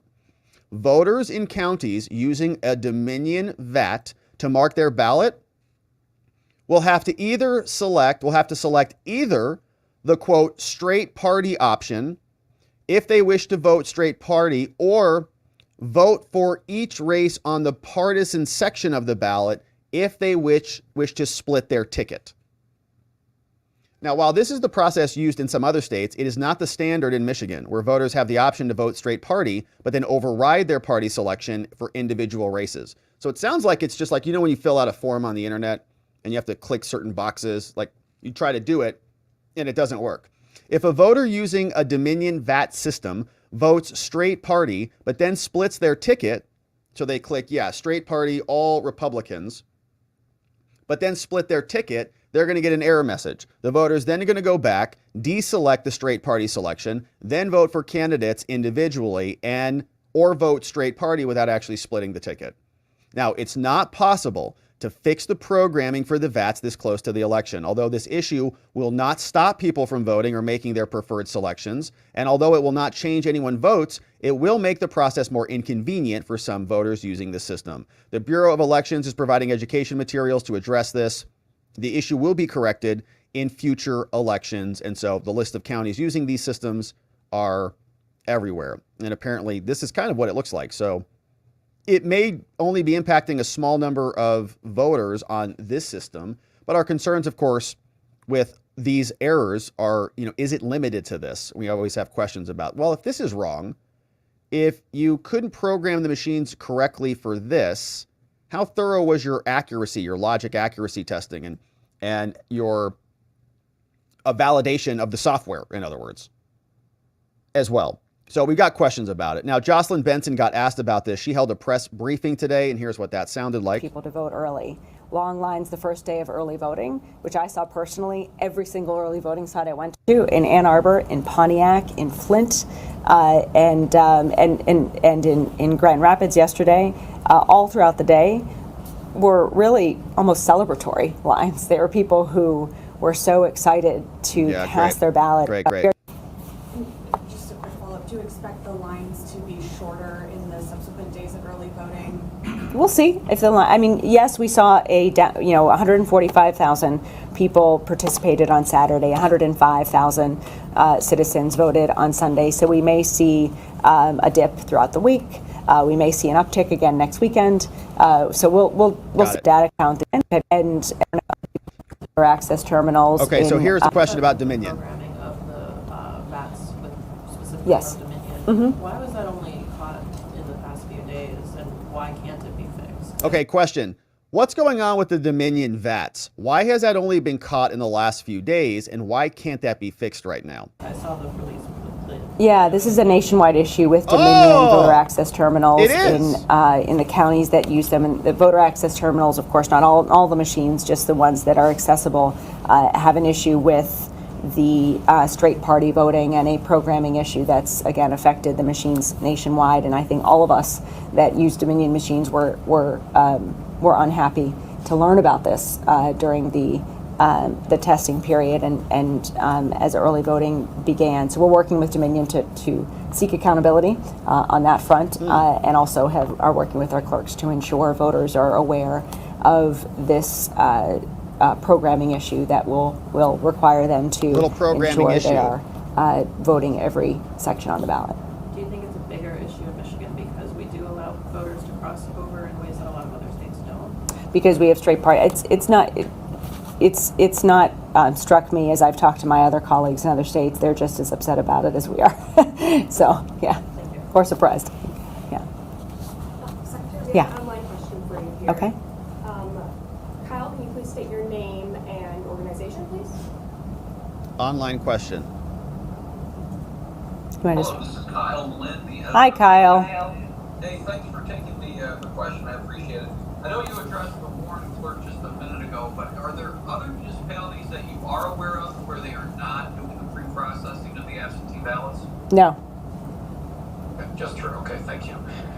All right, so she takes questions from the media. The big clip that is catching a lot of attention is the one I just shared with you. She's now revealing to us that there are Dominion problems. They have it on their website that there is a programming problem only for that limited system, allegedly right now. And we have to take their word for it that everything else is good, but nothing else is being reported from them. And the media seemingly just had one question on that, but apparently it's a national problem. Now, this fella, his name is Matthew S. DePerno. He's over on X at MD Perno, and he posted this today, very interesting one that caught Laura Trump's attention over at the RNC. She responded saying they're looking into this, but here is what he shared with us. He says, you know, after reviewing the qualified voter file from Jocelyn Benson's Michigan of the votes actually cast as of yesterday, on October 29th, the database identifies 114,545 Michigan voters who have cast 279,000 ballots. What? 114,000 Michigan voters have cast 279,000 ballots. That means that there are 164,000 excess ballots as of 10/29. Below is one voter ID that you can see. Okay, so he apparently is pulling the full files. And here's what he's identified. So you see this column says voter ID. All of these column numbers are the same. 159, 607, 018, all the way down the bottom. So that's presumably one voter ID. Think of it like a driver's license number. It identifies who you are. So here's one address that this voter registered for. And you might say, okay, well, you might have one voter ID with a history of addresses, but not all with lists getting ballots and having votes recorded. You see here, all in Detroit City, Wayne County, zip codes have changed, multiple different addresses, but it's all the same voter ID. That's not good. So he's just pulling public files, right? Public data and doing data analysis on it and looking into it. Then we have Rasmusen Reports also looking in on this. They say Michigan, one voter ID with 29 separate votes. Is this real? So they anonymize you. We don't know who this person is, but there is a voter ID. All the same. Just download the file, sort, look for multiple votes. Are there more than this? Probably. So Laura Trump came in, and James Blair from Trump's team, he's the political director of Trump 2024, said they reached out to this fella. They're trying to figure this out. Says, our team is in touch with this guy. We're reviewing his observations and will take any action necessary after a thorough review. So they're on it. Laura Trump is as well. She says, our election integrity team received reports of thousands of duplicate ballots in Michigan. We immediately investigated and confirmed that it was a glitch in the system, and these duplicate ballots were not and will not be counted. Okay, so it's just like a reporting error. We immediately investigated, we're on it, and we're protecting the vote. All right, so don't panic is what she's telling us. But you can see people are identifying strange things in the numbers, and this is good. I think this is awesome. So shout out to DePerno for digging into it. Like, we all should be scrutinizing these stuff, these items, if we have these skill sets. If you see something, say something, and he, of course, did. So they're looking into it. Now, similarly, we've also heard from Jocelyn Benson that there are not illegal people voting in American elections, especially in Michigan. In fact, remember when she said this back during a House committee hearing? There's no evidence that non-citizens are voting. If they were, it would be easy to prove since voting records are public, and despite numerous organizations spending a lot of money to try to convince people that non-citizens are voting, none of these groups have actually been able to provide any evidence of it. I'll save you time and just say I agree, sir. Okay. Adrian Fontes from Arizona. He's the 250,000-ish guy. Ish. Just a couple 100,000 people have no idea if they're citizens or not. Ish. Not a big deal. So they bring them all together, right? Jocelyn, they're like a little dream team of anti-democratic election riggers. And Jocelyn Benson is leading in many ways. So, Mr. LaRose, I'm going to let you follow up on the statement from Ms. Benson. We found 135 this year that had voted. We found another 400 that were registered but hadn't yet voted. Okay. So sorry, Jocelyn. He's right. You're wrong. Here's a story from the Detroit News. Says Chinese student is going to be facing criminal charges for voting in Michigan. Oh, you're kidding. From Ann Arbor, a University of Michigan student who is from China and not a citizen, allegedly voted on Sunday and is being charged with 2 crimes. The filing of the charges was revealed Wednesday in a statement from the Secretary of State, Jocelyn Benson's office. She's like, dang it. The press release didn't identify the student, but described him only as a non-U.S. citizen. 19-year-old from China was legally present, but not a citizen, meaning he couldn't vote. He registered to vote on Sunday using his college ID and other documents he used to establish residency, and all of their systems didn't work. He signed a document identifying himself as a citizen. His ballot was entered into a tabulator, according to her office. The ballot was cast at an early voting system site. Later, the voter contacted the clerk asking if he could get his ballot back. That's interesting. He contacted, so I wonder if they wouldn't have caught him if he didn't contact them. He's like, oh crap, it's illegal. So he contacts them and then they bust him. The student's ballot is expected to count in the upcoming election, although it was illegally cast because there was no way for election officials to retrieve it once it's been put through the tabulator. The Chinese are interfering with Michigan's election. Jocelyn allowed it to happen. According to 2 sources familiar with Michigan election laws, his vote's going to count. The setup is meant to prevent ballots from being tracked back to an individual voter. We're grateful for the swift action of the clerk in this case, who took the appropriate steps and referred the case to law enforcement. Okay, so that's exactly what happened. So this is crazy. I might have some sympathies for this guy. Like, what if this guy doesn't know? What if he went back and he's like, hey, oh my gosh, I just voted. He calls them. He's like, I just voted. I was listening to Jocelyn Benson and I thought I understood the rules. We're suing people all over the place. He's like, I thought I could vote because I got a ballot. Then I went and I told somebody, yeah, I just voted for Trump. And they said, you voted for Trump. He went and told his friend, and they said, you can't do that. They said, you're a non-citizen. You can't vote. He goes, oh my gosh, you really? They gave me a form and everything. I thought I could do it. He says, okay, let me go try to get that ballot back. I need to get that ballot back because I thought I could, but I can't. He calls them, hey, I'm so sorry. I made a mistake. I think I voted for Trump in an upcoming election. Oh, you did? Well, now we're going to charge you with the crime because you voted for the wrong person. You should have voted for Kamala and we would have let you go. I can absolutely see this happening. And he really didn't know any better. And to be honest with you, how should he know any better? In fact, we just talked about this lawsuit yesterday. In other states, like in, Virginia, the Supreme Court thankfully stepped in today and said that the people will not be counted in Virginia, thankfully. But they were going to put non-citizens back on the rolls. The Court of Appeals put them back on and was going to send them a note saying, sorry, we took you off. So how do the citizens know? Like, if one of those citizens, now the Supreme Court has executed the stay, so it's not going to happen. But if they mailed it back in because our useless government sent them a ballot and they filled it out and sent it back in, it's kind of entrapment by the government saying, yeah, go ahead, do it. So this guy then responds, and now they're going to charge him with a crime. They say, we're grateful for the swift action of the clerk in this case. We're also grateful to law enforcement for investigating this guy. Anyone who attempts to vote illegally faces significant consequences. Why'd you let him register and get a ballot? How come that happened? Including but not limited to arrest and prosecution. Benson, Jocelyn, and Save It are both Democrats. I would bet this person voted for Trump.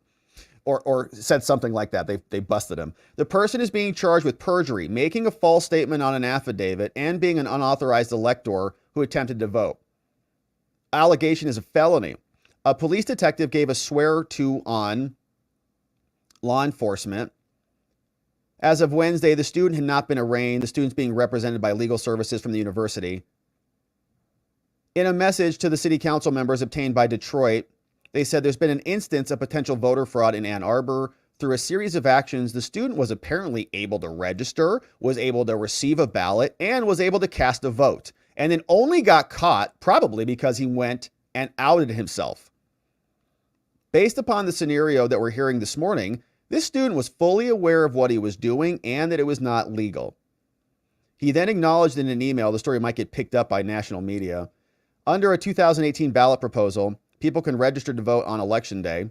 Proof of residency is a driver's license or a utility bill. It's incredible that someone has to prove their citizenship to get on a plane, but not to register. Now that vote is going to count and it can't even be rescinded. That's a mismatch. It is. A vote should absolutely not count, obviously, even if it was for Trump. With 9 days of early in-person voting, even the Chinese want Trump. They can't stand Kamala. With 9 days of early in-person voting occurring, Hubbard said, there's a lot of pressure on campus for students to vote right now. So she's going to prosecute this dude rather than the millions of illegals they brought in and said, well, you kind of have legal status. Michigan Attorney General Dana Nessel, the state top law enforcement official, said her office launched a parallel investigation into this. All right. So now they're going to go prosecute the people that they allow to register to vote. Insane. All right. So that's what's happening in Michigan. And of course, they're going to continue to do what they can to sell the public on their election, telling us everything is free and fair and fine, even though we know people like Jocelyn hang out with Hillary Clinton. They call Trump a danger to democracy, and they're working overtime to stop him from winning, even as they're supposed to be fair and impartial and just the counters of the votes. Let's just have free and fair elections. But how can anything be free and fair when you have partisan Democrat operatives like Jocelyn, Adrian Fontes, Jenna Griswold, and many, many more? We're going to be here continuing to cover this, my friends. Thanks for getting your votes in. And we'll see you back here on the next one. All right, my friends. So if you're just joining us, we covered some good ground today. Read through the FBI's corrupt interference in 2020 and are speculating on how they're going to attempt to do that again this cycle. A 600-plus page report. We reviewed the highlights here at the start of the show. If you missed that, there's some good stuff inside, including some messages from Facebook's internal staff.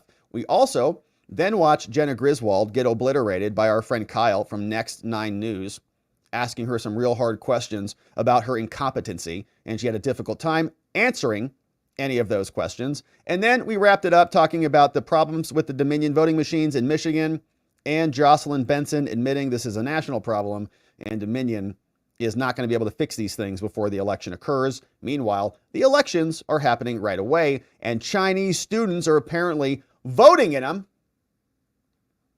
and their votes are counting because they're being allowed to register without any actual check of citizenship status, handed ballots, turn them in themselves, and then report on themselves in order to get themselves busted. And now, my friends, it's time to hear from you. Let's see what you say about all this. It's a beautiful Wednesday. I hope you're feeling some election energy. You're voting hard, extra hard, with enthusiasm and girth in your votes. Not too much girth outside of the bubbles, but enough girth that they know that you're here. You know, what's going on? We got some amazing donos and some very nice friends. Thank you for supporting us, my friends, with these high quality comments and observations. Old Coach Crane. What's up, Old Coach Crane? Says, is Walz a real Manchurian candidate? I mean, he was sleeping with a Chinese spy, what feels like for years, I think. So maybe, yeah. Hey, NY says, Oh, that was from this morning from NY. Good to see you, NY. This one was from Let Me Get That this morning. Says we'll clean up the voter rolls after the election. Yeah, they'll fix everything as soon as we're done, as soon as they steal it again. Hey, John Bitna. What's up, John Bitna? Says get out and vote. You're right about that, John Bitna. Vote hard, my friends. 10 months as a member. Thanks for being here, John. That's a baby +1. Hey, 1917 Beamer is here. What's up, Beamer?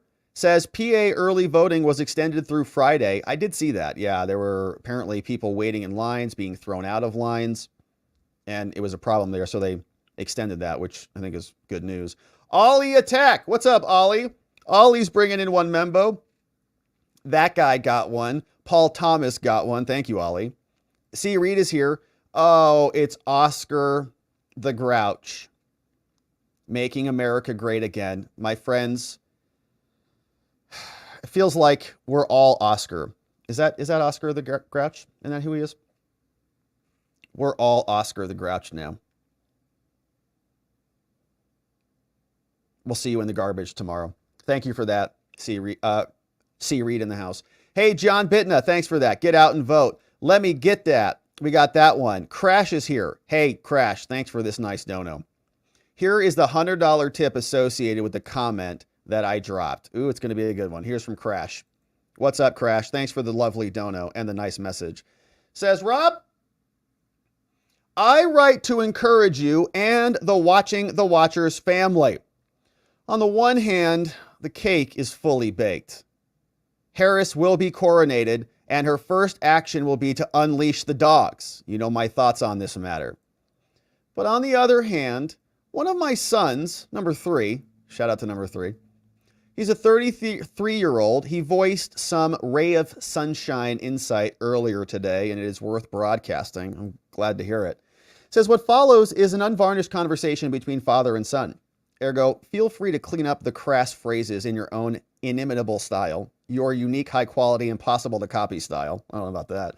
But says, but please leave the content intact. It is buttress to your position on the viability of our republic long term. Here's how this went down. From young son number 3. He says, look, so I play video games and stuff, and I talk with these random people all the time while we're busy trying to shoot each other on the internets. He says, I have a little bit of faith in America. He says, most young men, 19 to 21, are pretty conservative. He says, I say stuff and I think I'm going to anger someone. Turns out they end up agreeing with me. He says, the left has pushed too hard. I believe, and young boys and men are not taking it anymore. They're starting to push back. And I think that's true. I think that is true. There's only so much that you can indoctrinate into a human brain, into a human man or woman, right? Think about this. We have hundreds of thousands of years in this body. You know, our body is version, like if every year of human evolution and progress is version, you know, year 1 is version 1, year 2 is version 2. We're on version 100,000 year plus of the body, right? Many instincts and even principles are ingrained into our DNA through that process. Time is a great filter. And there's only so much indoctrination that people can tolerate before their instincts kick in. Dad, back to the son. He says, son, may I post this comment to our locals account? It's quite positive looking for us, and I would not do so without your say-so. Son says, go ahead, father. Rob, I pray he's right. It is anecdotal, but hopefully the tip of an iceberg. The pic is of sons 1, 2, 3, and 4, left to right, and dad, grandpa, skinny old guy in the middle. Here is the household, crash to contrary, and 1, 2, and 3, and 4, left to right. So 3 is right here in the crutches, in the house. Very astute young man. Shout out to number 3. Crash, thanks for sharing your beautiful family with us and for raising 4 good boys, man. 4 boys. My mama did 3 boys. You got 4 boys. Woo, it's good stuff. So thanks for sharing that. Really nice comment. And I think he's right about that. You know, when things, it's like there's a truth to this. Things actually have to get worse before they get better. I mean, think about this from your own life. Oftentimes, speaking from my own experiences, the most spiritual I've felt, the most, closeness I felt with God, with the universe, often come at the darkest of times, right? You have to be squeezed in order to emerge in many ways. And so I feel like in many ways our country is going through that. We're going through a weird cycle right now where they're trying to see how far they can go, and people are instinctually reacting back. When things get dark, your instinct is to create light. And we're going through that. Thanks for that, Crash. Nice comment. Hey, Glocky says, so they are either admitting that 2020 was rife with fraud and problems, or they know Trump is going to win and that they're setting up the Russia hacked the election thing to elect Trump.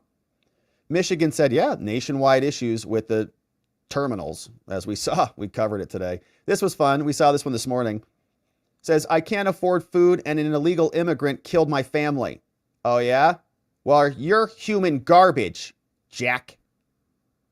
You're human garbage, Jack.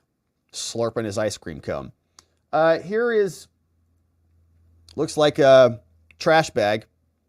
Are these what, MAGA supporters or something? I don't know. Hey, Don. What's up, Don Goff in the house? What's up, Don? Craig Brown is here. Welcome. Bringing in 5 membos. Salty Lima, Prince Arcane. We got Brad Howard and Damone Johnson. Gifted membos, courtesy of Don Goff. Thanks, Don. Hey, new membos. Grab the members only morning stream too. It's a lot of fun. Hey, Glocky McLock shared this one from Anton Rubalacini. Says, I live in constant fear that Trump will deport my Latina mother-in-law. Oh, man. Who lives at 1837 3rd Street, LA 90023 in a blue house. He's petrified that Trump might deport her. She gets off work at 6 o'clock. And she's at 1837 3rd Street. Off at 6. So. All right. One old guy's opinions says CIA playing dumb is like cackling comrade Kamala. Willie Brown is brown all over, but I've never seen him naked. I don't know what that one was. Ray K says, I guess a strongly worded letter is incoming. It's time to grow a pair. Well, the FBI probably will fix things once they get a new building, Hey, Kat Saunders. What's up, Kat Saunders? Good to see you. Bringing in Miss Jamie. One new membo. Bringing in Miss Jamie. One old guy says, the only things... one old guy, John McGarvey says, as a solid waste management professional, I approve of this message. Just call me Oscar. It's time to clean up Puerto Rico. Oh man, Oscar's mad. Just because you're trash doesn't mean you can't do great things, MAGA friends. It's called a garbage can, not a garbage cannot. Oh, that's so great. It is called a garbage can, not a garbage cannot. That's incredible. That's great. Oh, that's a funny one. That's a funny one. I like that one a lot. Just because you're trash doesn't mean I'm inspired, man. I'm super inspired. Wow. I feel like I can climb a mountain right now. Look at the cash in his sunglasses. Okay. Think about this design. That's a Benjamin right there. Look at that. Man, Oscar is so inspirational. I think I'm going to write a book after this show's over. Wow. Hey, Ray K. The one thing I don't like about Trump is he is not a vengeful person. Hopefully we have Bannon for AG. The one thing I don't like about Trump is he's not vengeful. I've thought the same thing, Ray K. I've thought the same thing, but I've never put it that way. And we've made that point here. I'm like, man, I hope Trump freaking gets in there and does something about the FBI. Like, we made that point here. I'm like, they raided your wife's closet, Trump. They were in her closet. I hope you do something about that. And he's like, well, we're going to build him a new building, bigger and more beautiful than ever. And I'm like, bro, raided your house. Will you take him out, please, of our government? Thank you, Ray K. I'd like to see a little bit more of it. Hey, what's up? Wookie Elnil. And by the way, backing up on this point, like they keep coming. I heard this on MSNBC the other day. Like Trump is going to really use the military to come target everybody. I'm like, he is? Who? I'm like, when? I haven't heard that. Has he released a list of names? Can we contribute to it? Like what? Who? What's happening here? Because yeah, there are a bunch of people who committed crimes, right? They prosecuted a bunch of Trumpers for nothing and actually broke the law in doing that. There was the actual conspirators are the people who are orchestrating Jack Smith, a fake prosecutor, to steal $36 million and prosecute Trump. That's the real conspiracy. So has Trump promised he's going to come after them? I don't think so. At least I haven't heard it. I'd like to hear it. Maybe after the election, though, because it makes other people squirrely. What's up, Wookie? Wookie says facts matter. Wookie, are you Facts Matter? Did you change your name? Or what's going on? Because I haven't seen Facts Matter in a little while, and I've noticed that. Hey, Sheila the Pooh. What's up, Sheila the Pooh? Bringing in 5 membos. Thank you, Sheila the Pooh. Eric Platinum. What's up? Alan Baumel. We got Ekchi is here. DW3 and Jill gifted membos courtesy of Sheila Pooh. A million hugs to you. And thank you for that, Sheila. Don Goff says, I am a trash panda, which I think is the nickname for raccoons. Is that what it is? 8 months as a member. We don't have any raccoons in Arizona, to my knowledge. Maybe up north, but even then, I don't think so. 8 months as a member. Thank you, Don Goff. One more to a baby. We got Hey, what's up, Tyrone? Tyrone Benton became a supporter. Thanks for becoming a member, Tyrone. We'll see you on the members only stream. We had a great stream this morning, and yesterday. So grab that. Hey, GB in Cali. What's up, GB in Cali? Bringing in membos. Sachi LG. We got Giggy is here. French Fry. Al Rafir. Grifty's here. Cindy Lou Who. JB is a membo. Tamitha H. Jan 6280. America First gifted membos courtesy of our friend GB in Cali in the house. Thank you, GB, for bringing in 10 new friends. Hey, what's up, Libby T? Says, did you see Salty Cracker showed a video of them burning ballots in Portland? I did not see that one, although I did see, unless it was the Dropbox. If it was the Dropbox burning in Portland, I did see that one.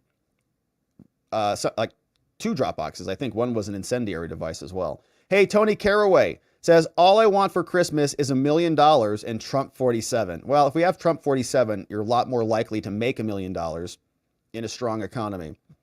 Thank you, Tommy, for being a member for 19 months, my man. I appreciate that. I'm looking forward to another 4 years of economic prosperity.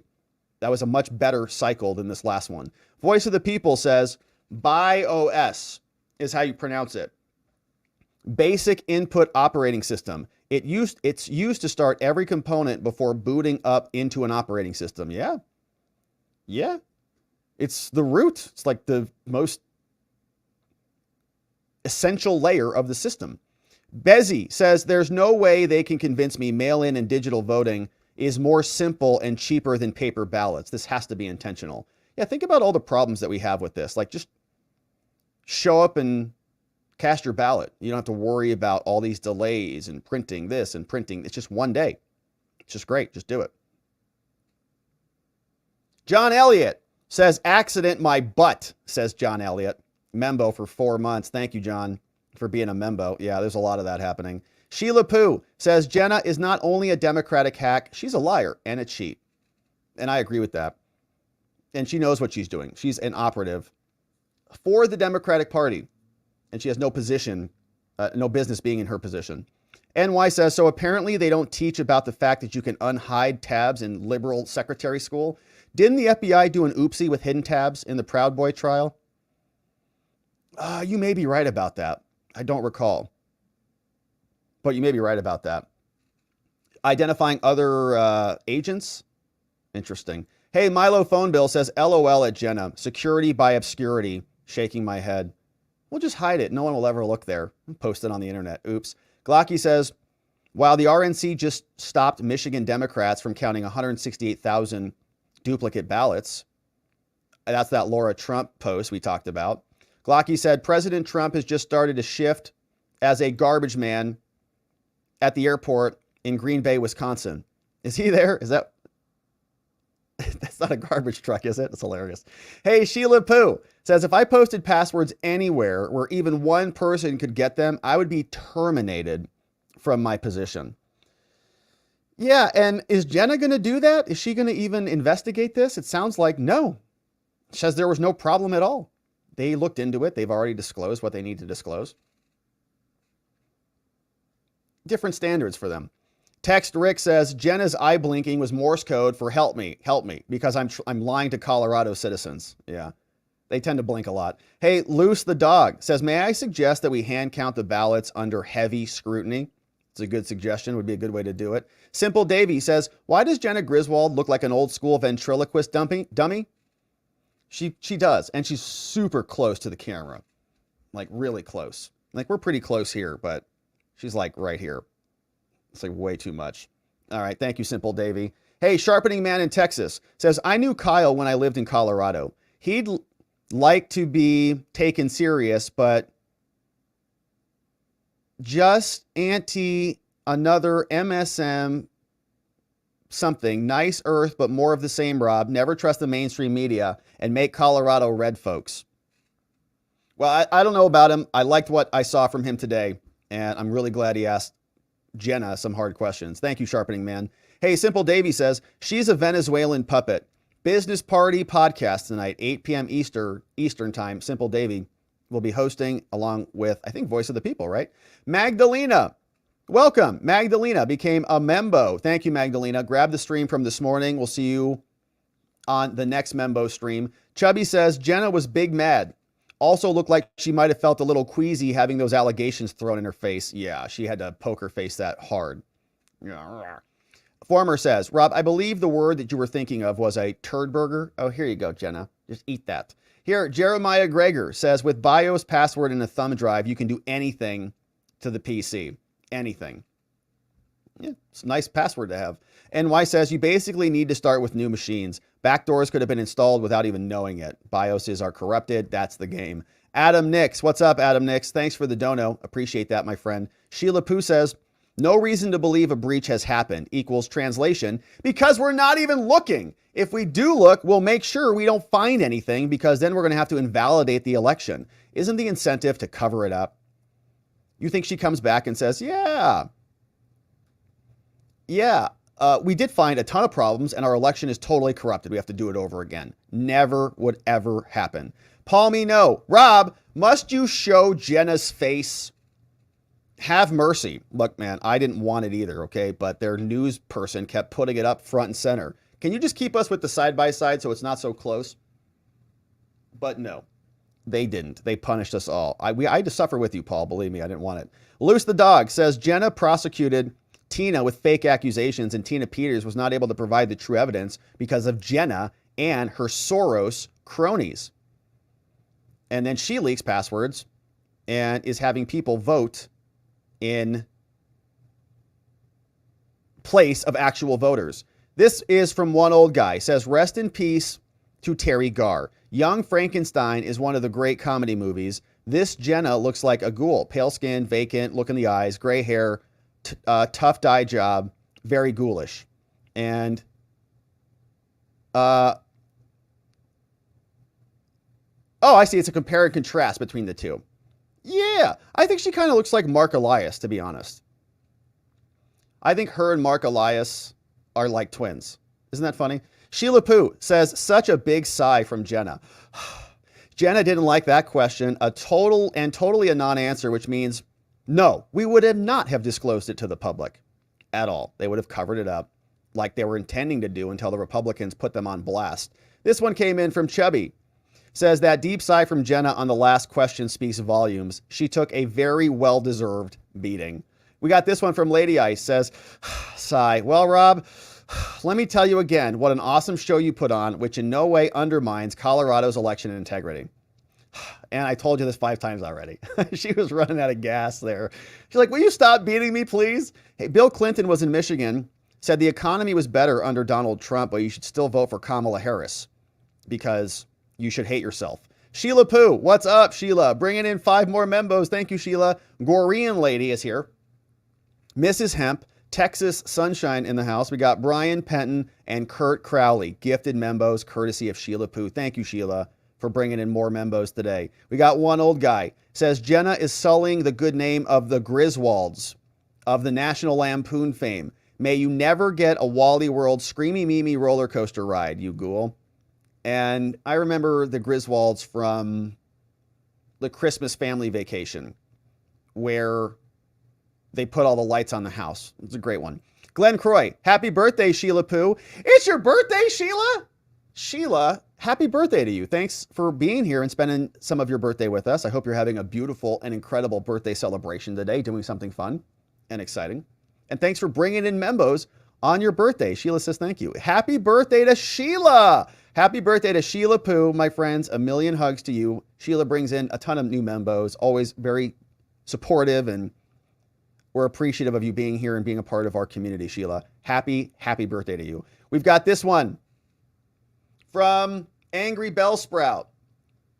Says, no post stamp, no citizen, no signature, no ID card. Ballot printer goes burr, and it is illegal to prove otherwise. From Angry Bellsprout. Shane says, like, share, and subscribe, my friends. Don't forget to hit that notification bell and select all so you never miss a thing. Thank you for that, Shane. This old guy says, hey, Oscar the Grouch is my spirit animal. He's pretty cool. Yeah, he's a pretty cool dude. He really doesn't care about much of anything. He's kind of like stoic in a way. Whatever. What do you want? Just leave me alone. It's kind of what we want. He's probably conservative, you know. Hey, it's Bruce Rice, baby. Dun dun dun dun dun dun dun. What's up, Bruce Rice, baby? Bringing in new membos in the house. Thank you, Bruce. Look at who's coming in. 20 new membos. Thank you, Bruce. Gilly Claude Lewis, Chadwick Myers, welcome. Megan K, Liz R. We got Todd Ferris, Blankman. We got Brian Nelson, Bullpuppy, Ryan Ferret, Rick Fingers. We got Mike French, Brian Doyle, Brown Eyed Girl, JAC Eastridge, Z&J's Mama's here. We got Catherine Mallow, Francis Montgomery, Mary Lopez, what's up, Lane Boucher, and Cazowell, Susan C. Gifted membos courtesy of Bruce Rice, baby. Dun dun dun dun dun dun dun. Thank you. B.H. Williams says this is a prime example of how the Democrats and the rhinos legalize fraud. Many states allow you to sign affidavits in lieu of providing evidence for age, identity, citizenship, and domicile. Then they strip the powers from the election officials to stop it when they see it. I watched it happen right in front of me as an election official, and I was powerless to stop it. This one says, check out the Trump post of Trump in a garbage truck. What a great troll. Oh my gosh, he posted something on Truth. All right, let's pause and check this out. Let's see what he's got cooking over there. Mr. President said this. What is happening right now? Okay, here. He posted this. Just landed in Wisconsin, said the president. See, is it going to play for us? All right. Hello, everybody. This is Donald Trump, and 250 million people are not garbage. Yeah, Mr. President. Okay, so he has put on, it looks like, a little bit of an outfit. And let's see, is this a video? Yeah, so apparently he was out there in a garbage truck. I don't know if that's a real thing that's happening. Just amazing. Super fun. Hey, Kat Saunders. Thanks for bringing in another membo. Didn't get the name of the membo, but you know who you are. Angry Bellsprout says, Walls being a passport bro back in the day, respect. From Angry Bellsprout. Yeah, that's an interesting story because obviously I'm not a fan of our vice presidential candidate sleeping with CCP spies, basically, right? The daughter of a CCP official's not really good. Like, that's not ideal. Probably want candidates who are not in bed with China or were in bed with China, just as a little thing, right? Maybe has some affinity there. It's a little too strange.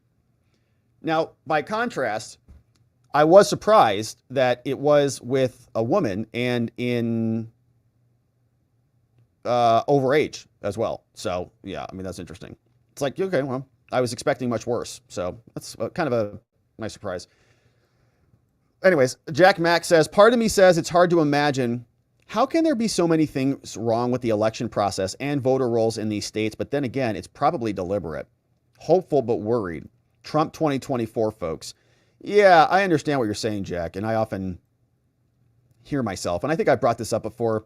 There's some serious cognitive dissonance happening because on one hand, we're here every day talking about the pure corruption that's happening in our system. We talked about it today. You can see it. It's right here. It's in the documents. And simultaneously, leaving with optimism that Trump will win in spite of all of that. I think there's enough energy to overcome that. And I am maybe also, admittedly, wanting to manifest that. So I'm putting that out there into the ether. And I appreciate you joining us in the process, Jack. I think it's good to be a little nervous. It's good to have some energy. It's those pre-fight butterflies. This is important. We got to participate and play. So hopefully we're all getting our votes in. I know, Jack, you are. We're glad you're here. We're getting through it together, baby. Glad you're here with us, Jack. Thanks for the nice dono and the support. Debbie Witt, 11 months as a membo, says it's important to vote red all down the ballots. Load them up, my friends. Vote hard. Lady Ice says the strongest steel is forged in the hottest fire, and diamonds are highly polished coal. Just keep Crash's encouraging words theme going. Exactly right. Yeah, optimism has a lot more utility than pessimism as well, just in terms of everything. Keeping a little bit of you can be realistic. I'm not saying be delusional, but thinking positively, there's a power to that. And Trump is a big inspiration on that. I mean, Trump may have used literally the power of positive thinking for 50 years to put himself into the White House twice. And that's not an understatement. Lucy Lou Lane says, look at blue New Jersey for early voting. Yeah, I've seen these numbers. We're not getting complacent, but these are good numbers. Republicans have more early votes than Democrats in New Jersey. What on earth?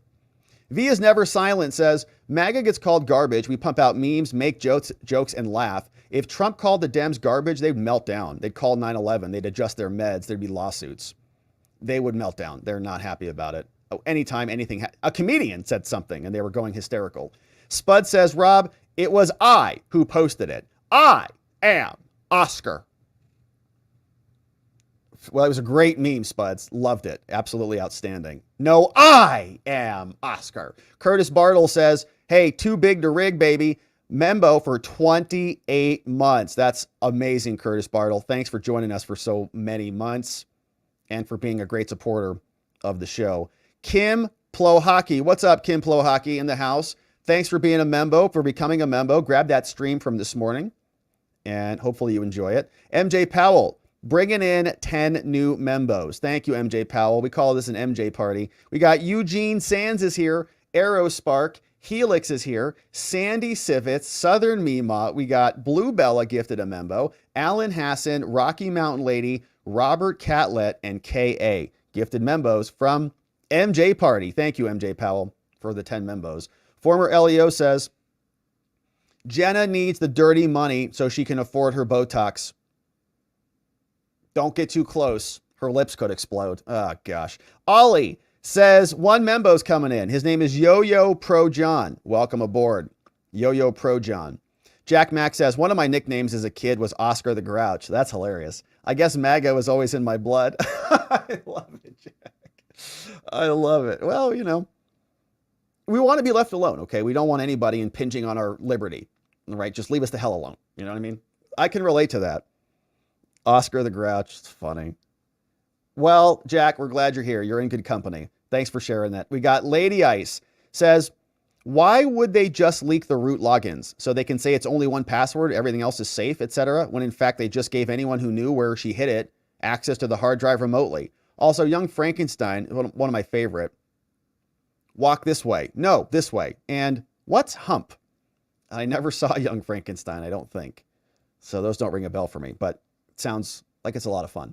Okay, and so my friends, thank you so much for those very nice donos. I appreciate you sending those in, supporting our work, supporting our show, being here, becoming membos. New membos, grab the stream from this morning. And before we wrap it up today, my friends, I got a show schedule change for tomorrow. And I should have said this at the start of the show, but tomorrow we're going to do one live stream at 10 a.m. my time, which will be 1 p.m. Eastern time, because your boy is going out to the Trump event with Tucker.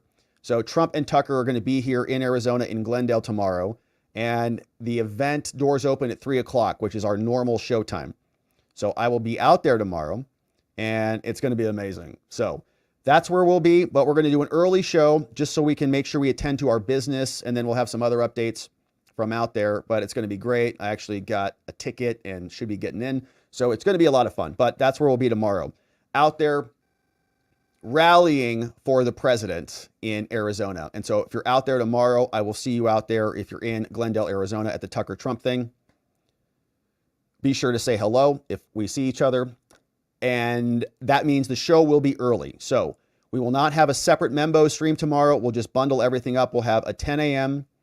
show, 1 p.m. Eastern. We'll hit the highlights on the day, and then we'll be sure to say hello and attend to our business. Now, before we see what's happening over on X and wrap it up, well, actually now we're going to take a look at X and wrap it up. Hey, Paul Mino. Oh, meet the Dominion voting team. Oh, from Paul Mino. Paul, that meme is worth $1 billion there. All right. Dominion Voting, it's the Sopranos. All right, their law firm's going to sue you for $1 billion. And me too, so I'll see you in court. All right, thanks, Paul. Here's one from Fred. Says, Johnny, the day I got him at 8 weeks old, bought him from a Mossad agent. Wow. Okay, here's Johnny. This is Johnny and Fred Pedamonte. Man, look at how little they are. Man, puppies are so great. All right, here we go. Here's Fred and Johnny, 8 weeks. Amazing. Two handsome pups right there. Good to see you both. Thanks for saying that and for dropping that over there. Oh, here's one from Paul Mino. Oh, look who's taking out the trash now. What do you think about that, Kamala? Trump and Vance taking out the garbage, the real garbage, the people who are crapping all over the American Constitution. Bye. Thank you, Paul Mino. That's a good meme, Paul. It's a nice meme. Garbage men unite. Gen X. Yeah, those are some nasty garbage pictures. We'll just avoid those. BitTorn, what's up, BitTorn? Essential Bites says thank you. Hey, here's one from Rebecca John. Hey, yeah, don't forget to get your shirts today, my friends. So grab your shirts. All right, today and tomorrow are the last days. So 2A Republic, grab your shirts to get them before the election. And you're going to want to get your shirts so you can sport them for the election. 2A Republic. And you should see the shirts if you're on YouTube. You should see those in the description anyways. But grab your shirts. It's great dudes, great shirts. I love mine. And they're sending them out before the election. So you've got your Trump swag when we need it. When we need it best. Thank you, Rebecca, for the plug. Hey, what's up? Elon is sharing some stuff. We got Art is over on X. Good to see you, Art. eSands. Good to see you, eSands. eSands is asking about why we don't have a uniform set of rules for all elections across the states. We've talked about that a little bit, but we really don't want that. We want decentralized elections because then the federal government can just mandate one uniform set of rules that are corrupt for everybody. And we don't want to give up that ability to challenge all of that. I called John Rebecca. Well, John, I won't even continue on that comment. I was going to say, why? Do you remind me of a Rebecca or something? No, you don't. Not at all. All right, so my friends, Zone Girl in the house. We got GB is in the house. What's up, GB? Says, great videos. Keep it up. Auto workers for Trump. Heck yeah. Auto workers, indeed. We've got this from MJ Powell. Says, go see Young Frankenstein. No, probably not going to do that. Because now I have to. This is a big problem with movies and me. Somebody said, you have to go see that. I say, oh yeah, I have to? Now I'm not. How about that? Why? Why won't you? Because I have to. Because you told me to. So I'm not going to. Some girl says, asking for prayers. My chest x-ray showed a shadow on one rib in my cancer follow-up. They want a follow-up CT scan. Pray I can get in right away. And it was nothing but the doctor. It was nothing but the doctor that interpreted it thought it was a neoplasm. Prayers, please. 5-year survivor. Zone Girl, healing prayers and loving energy are coming your way from yours truly and our friends out there who are the praying type. Thanks for sending it over to Zone Girl. Zone Girl, I'm really glad that it sounds like you're getting the treatment and the care and the attention that you deserve. And I'm really glad to hear that. Thanks for sharing that with us. Hopefully you're feeling that energy come your way and you keep us updated on what's happening. Good stuff. Thank you, Zone Girl, for that. And so, my friends, that is where we're going to leave it on the day. Thank you so much for being here. Really, thanks for being amazing members. Thanks for the contributions. Thanks for sharing the show, sharing the channel, inviting someone you know or love to come over here and join us as we go live. We've got an election coming up. We're trying to keep our energy high, keep the enthusiasm up, keep the optimism up, get people turning out, getting those votes in. We just have a few days left, and then we'll be coasting on a MAGA victory for at least a couple days, maybe. So we'll, of course, leave it there. We're going to go over to Locals, watchingthewatchers.locals.com, to hang out, debrief on some of these comments, and hang out with our Membo friends over there.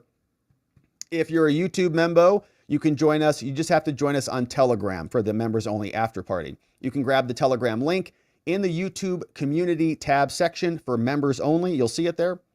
And you can join us on Telegram. We'll hang out for about 15 minutes or so and debrief. Otherwise, early show tomorrow, 1 p.m. Eastern time. We're going to go live. We'll see what the day has in store for us. And then your boys going out to hang out with Donald Trump and Tucker Carlson in Glendale, Arizona, with other great Arizonans as we work to secure this swing state victory. And so we'll be out there, my friends. I hope to see you out there, and I hope to see you on Locals. We will be back here tomorrow, if I don't see you in either of those places, to get into it again for an early show. And in order to do that, we're going to need to see you right back here so that together, with your help, we can shine that big, beautiful spotlight of accountability and transparency down upon our system with the hope of finding justice. Make it a beautiful night, my friends. Sleep very well. I'll see you right back here tomorrow. Bye-bye.